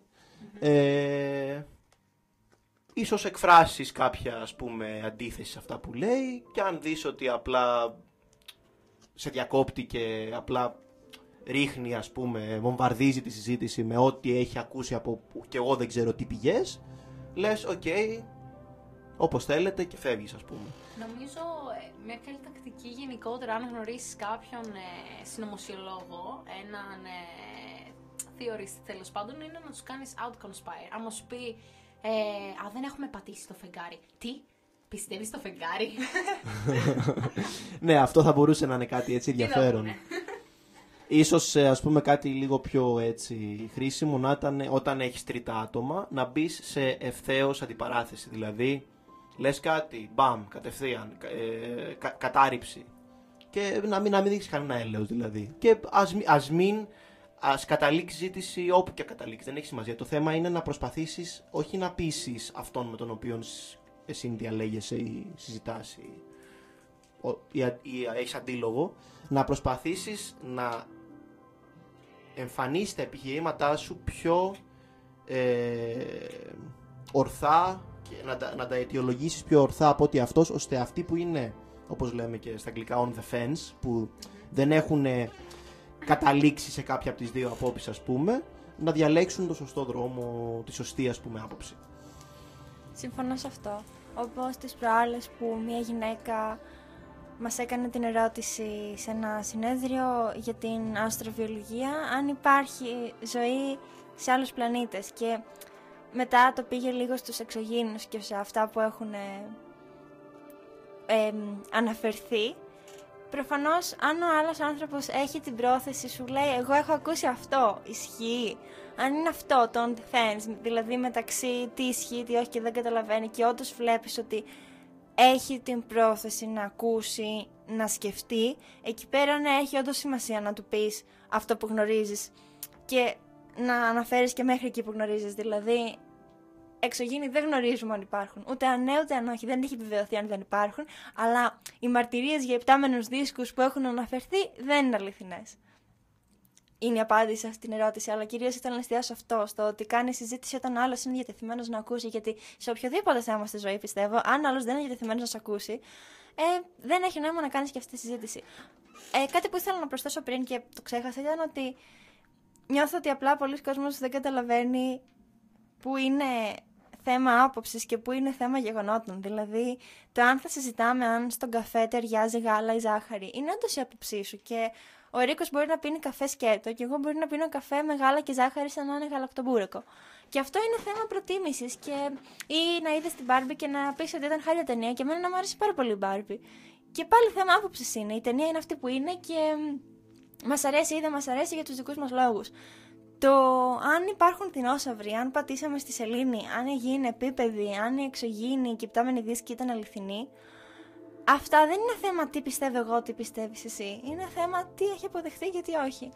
Και επιστρέφουμε λίγο πίσω σε αυτά που έχουμε αναφέρει μέχρι τώρα. Όλα αυτά τα επιχειρήματα να τα ξαναπιάσουμε ξανά και ξανά. Για ποιο λόγο άλλος το πιστεύει αυτό, τι θέλει να σου αποδείξει, αν έχει νόημα να τον πείσεις.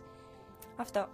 Γενικά, καλό είναι να πούμε εδώ ότι επειδή ίσως, ας πούμε, τουλάχιστον για το θέμα της θρησκείας είναι λίγο έτσι πολύ λεπτό το ζήτημα, ο σκοπός μας εδώ πέρα δεν είναι να αποδείξουμε ότι δεν υπάρχουν θρησκείες. Ο καθένας πιστεύει σε ό,τι θέλει και έχει τη δικιά του θρησκεία και τη δικιά του άποψη.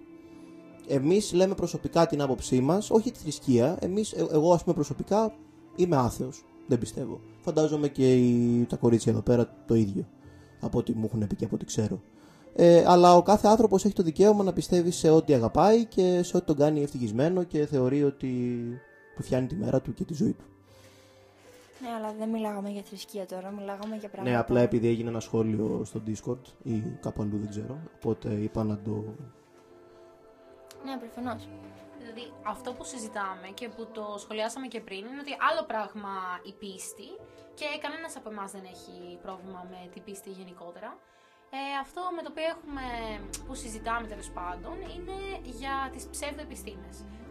Ότι κάτι που παρουσιάζεται σαν επιστήμη, κάτι που προσπαθούν να το αποδείξουν, για παράδειγμα. Όπως το παράδειγμα, καμία σχέση τώρα η θρησκεία με την επίπεδη γη. Στο ένα δεν μπορείς να φέρεις επιχείρημα. Στο ένα είναι μόνο γεγονότα.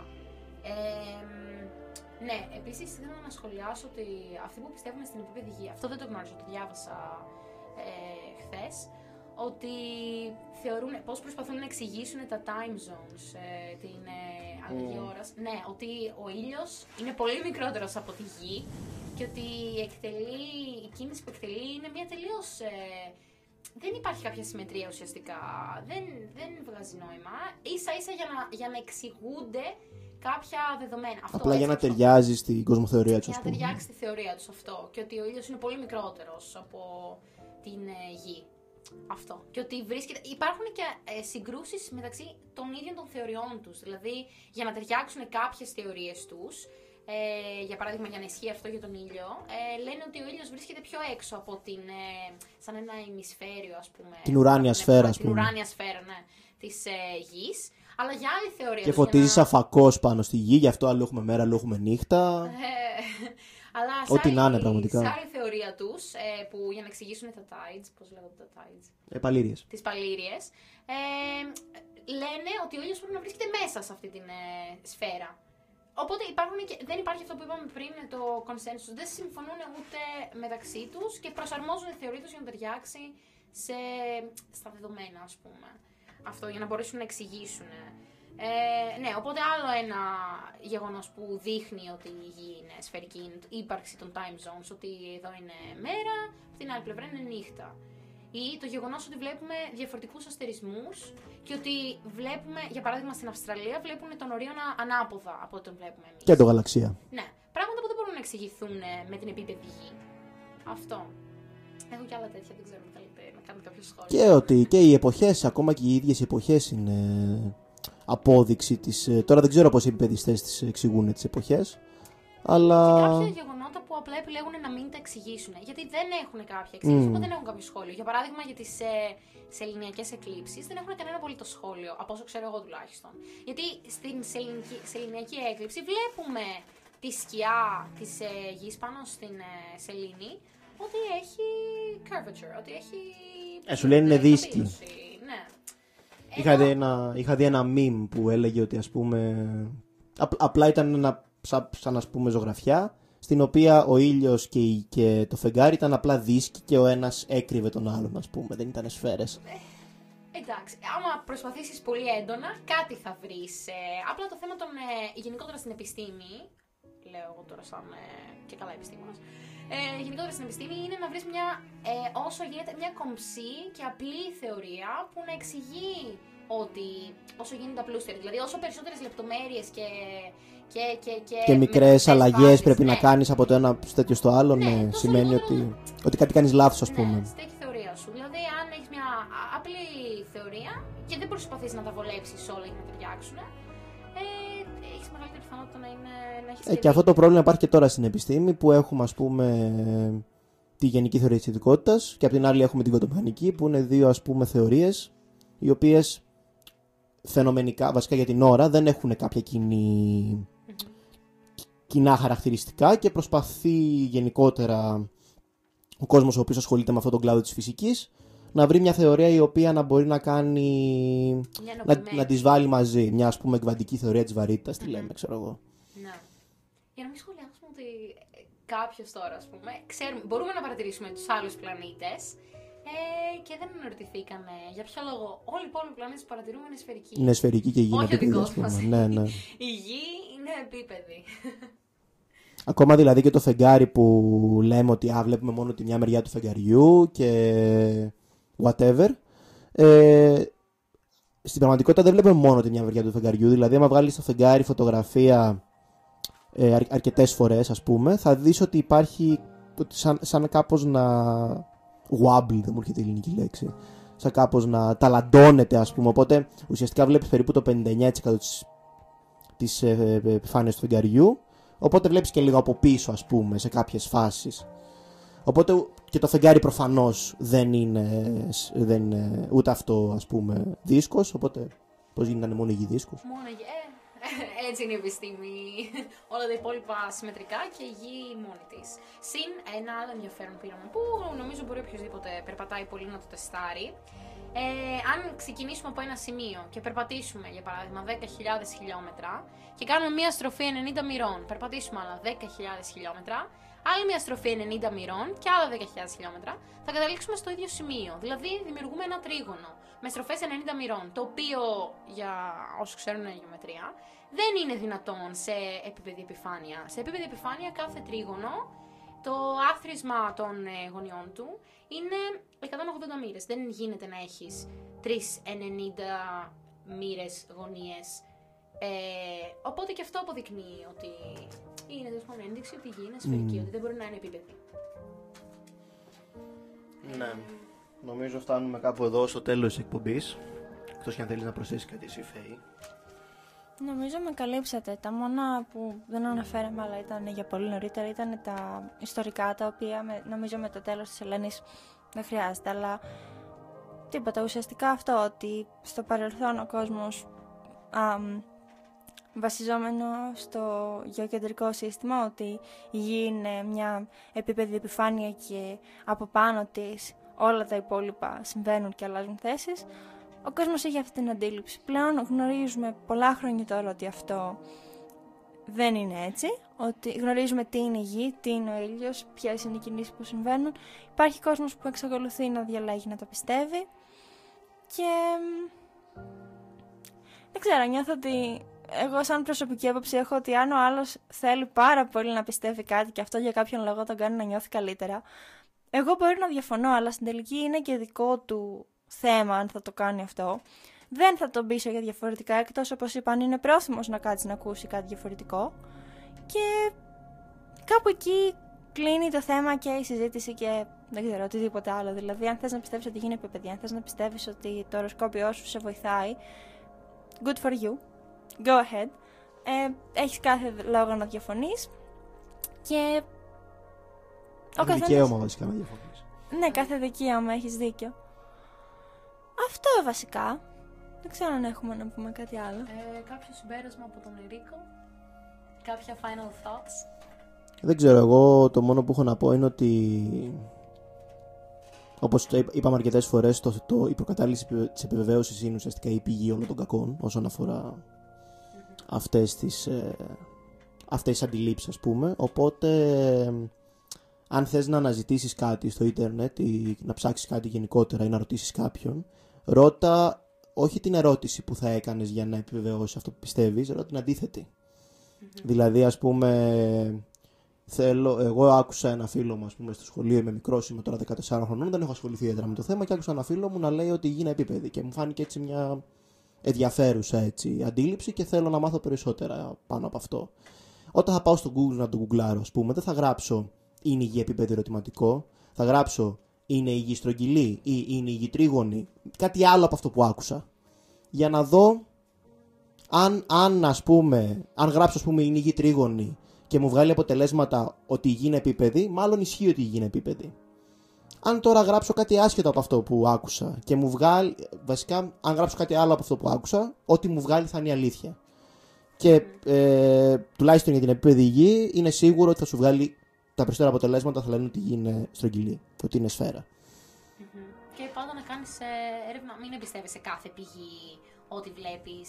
Προφανώς όταν κάνεις τέτοια έρευνα, πολλές πηγές που επιβεβαιώνουν το ίδιο πράγμα και τι πηγές είναι αυτές, έτσι. Αυτό. Εντάξει, βέβαια, απλά αυτό είναι λίγο πιο δύσκολο. Είναι κάπως, ειδικά στις μέρες μας που έχουμε και το AI τώρα και την τεχνητή νοημοσύνη, η οποία φτιάχνει πολύ αληθοφανή πράγματα. Είναι δύσκολο να ξέρεις ποια πηγή είναι αξιόπιστη και ποια όχι. Σίγουρα, αλλά θα υπάρχουν κάποιες αντί. Δηλαδή, άμα έχεις σωστές αναφορές, τα references που λέμε, citations, άμα έχεις δουλειές χρόνων, ας πούμε. Ναι, ρε παιδί μου, αλλά ένα 14χρονο αυτό είναι δύσκολο να το κρίνει. Ένα 14χρονο, ναι. Ενώ αυτό που λέω εγώ είναι πολύ πιο εύκολο να το κάνεις. Απλά γκούγκλαρε κάτι διαφορετικό από αυτό που άκουσες και να δεις πού θα σε οδηγήσει αυτή η αναζήτησή σου από ένα πλάγιο, ας πούμε, δρομάκι, όχι από το κεντρικό π.χ. Ναι, και κατά πάσα πιθανότητα θα οδηγηθείς σε αυτό που ισχύει. Είχα μια διαφωνία με κάποιον για το πόσες είναι οι πολιτείες της Αμερικής. Εγώ έλεγα 50, αυτός έλεγε 52. 52. Ναι. 50 είναι, για όσους μας ακούνε. Και λέω, ας το κουγκλάρουμε. Είχαμε 10 λεπτά τσακωμό για αυτό το πράγμα. Άμα γράψεις πολιτείες της Αμερικής 52, θα βρεις κάποια αποτελέσματα που σου λένε ότι 52 είναι. Άμα γράψεις 60, ας πούμε. Θα γράψεις πόσες είναι οι πολιτείες της Αμερικής. Ναι, κάνεις μια πιο γενική, ας πούμε, ερώτηση, ναι. Ή γράψεις, ας πούμε, είναι οι πολιτείες της Αμερικής 60. Τα περισσότερα αποτελέσματα του λένε ότι είναι 50. Σωστά, αυτό. Αυτά για σήμερα. Να αναφέρουμε κάτι άσχετο που δεν αναφέρθηκε πριν. Στο διάλειμμα, στην αρχή και στο τέλος του διαλύματος, ακούστηκε το κομμάτι Looking Up που έχει συνθεθεί από ένα μέλος της ομάδας, το Μιχάλη. Και τον ευχαριστούμε πολύ γι' αυτό. Είναι διαθέσιμο στο YouTube. Και θα κοινοποιήσουμε και link για το κομμάτι στο Instagram. Είναι γραμμένο σαν μουσικό κομμάτι με έμπνευση το συναίσθημα που νιώθει ένα άτομο όταν κοιτάζει τον νυχτερινό ουρανό. Τι άλλο. Να ξαναπούμε βασικά ότι εδώ πέρα σαν αστρονομική ομάδα πιστεύουμε βασικά στην επιστήμη και στα πράγματα που έχει ή δεν έχει αποδείξει η επιστήμη. Και ζητάμε συγγνώμη αν θίξαμε άσχημα κάποιον ακροατή ή κάποια ακροάτρια ή κάποιο ακροατή. Ακροατό. Ναι. Δεν είχαμε αυτό το σκοπό και αυτά βασικά. Δεν ξέρω. Είμαστε στην αστρονομική ομάδα. Ευχαριστούμε ξανά τον Rastapunk 96,7 FM για την παραχώρηση στο στούντιο. Και τον Rastapunk μπορείτε να τον βρείτε στη σελίδα του rastapunk.radio.gr στα κοινωνικά δίκτυα. Αν ψάξετε Rastapunk υπάρχει και στο Facebook και στο Instagram. Και στη σελίδα υπάρχουν και link και για άλλα μέρη όπως Element. Εμείς είμαστε η αστρονομική ομάδα. Μπορείτε να μας βρείτε Facebook, Instagram. Στη σελίδα μας έχουμε links για όλα αυτά. astro.culture.gr. Κάθε Τετάρτη έχουμε συναντήσεις. Αυτή την Τετάρτη είναι η τελευταία μας συνάντηση. Θα δούμε ταινία για να είμαστε λίγο πιο χαλαρά. Ορίστε. Ναι, είναι η τελευταία πριν το Πάσχα. Πριν το Πάσχα, ναι. Μετά το Πάσχα δεν έχουμε κάποιο συγκεκριμένο σχέδιο, αλλά είστε πρόσδεκτα τις πρώτες 2 Τετάρτες, ναι, να έρθετε. Μια εκδήλωση που έχουμε, όπως αναφέραμε, είναι στο Μουσείο Φυσικής Ιστορίας. Συμμετέχουμε στη νύχτα στο μουσείο. Θα έχει δραστηριότητες για ανθρώπους όλων των ηλικιών. Από εμάς θα δείτε μια ομιλία σχετικά με το τι μπορεί κάποιος να παρατηρήσει στον νυχτερινό ουρανό χρησιμοποιώντας μόνο τα μάτια του και πώς μπορεί να το κάνει αυτό. Θα ακολουθήσει παρατήρηση με τα τηλεσκόπια της ομάδας, παιχνίδι με τα αστροεπιτραπέζια και ζωγραφική για τα μικρά παιδιά. Ή και όχι μόνο, για όλες τις ηλικίες ζωγραφική, αλλά θα είναι χρωμοσελίδες. Αν σας αρέσουν οι χρωμοσελίδες για αντιστρες, είστε ευπρόσδεκτα να συμμετέχετε. Θα έχει και άλλες δραστηριότητες, κυνήγι θησαυρού, πασχαλινών δραστηριοτήτων. Αυτά από εμάς. Εγώ ήμουν η Φέη. Εγώ ήμουν ο Ερίκος. Και εγώ η Ελένη. Και ευχαριστούμε πολύ και καλές αστροαναζητήσεις.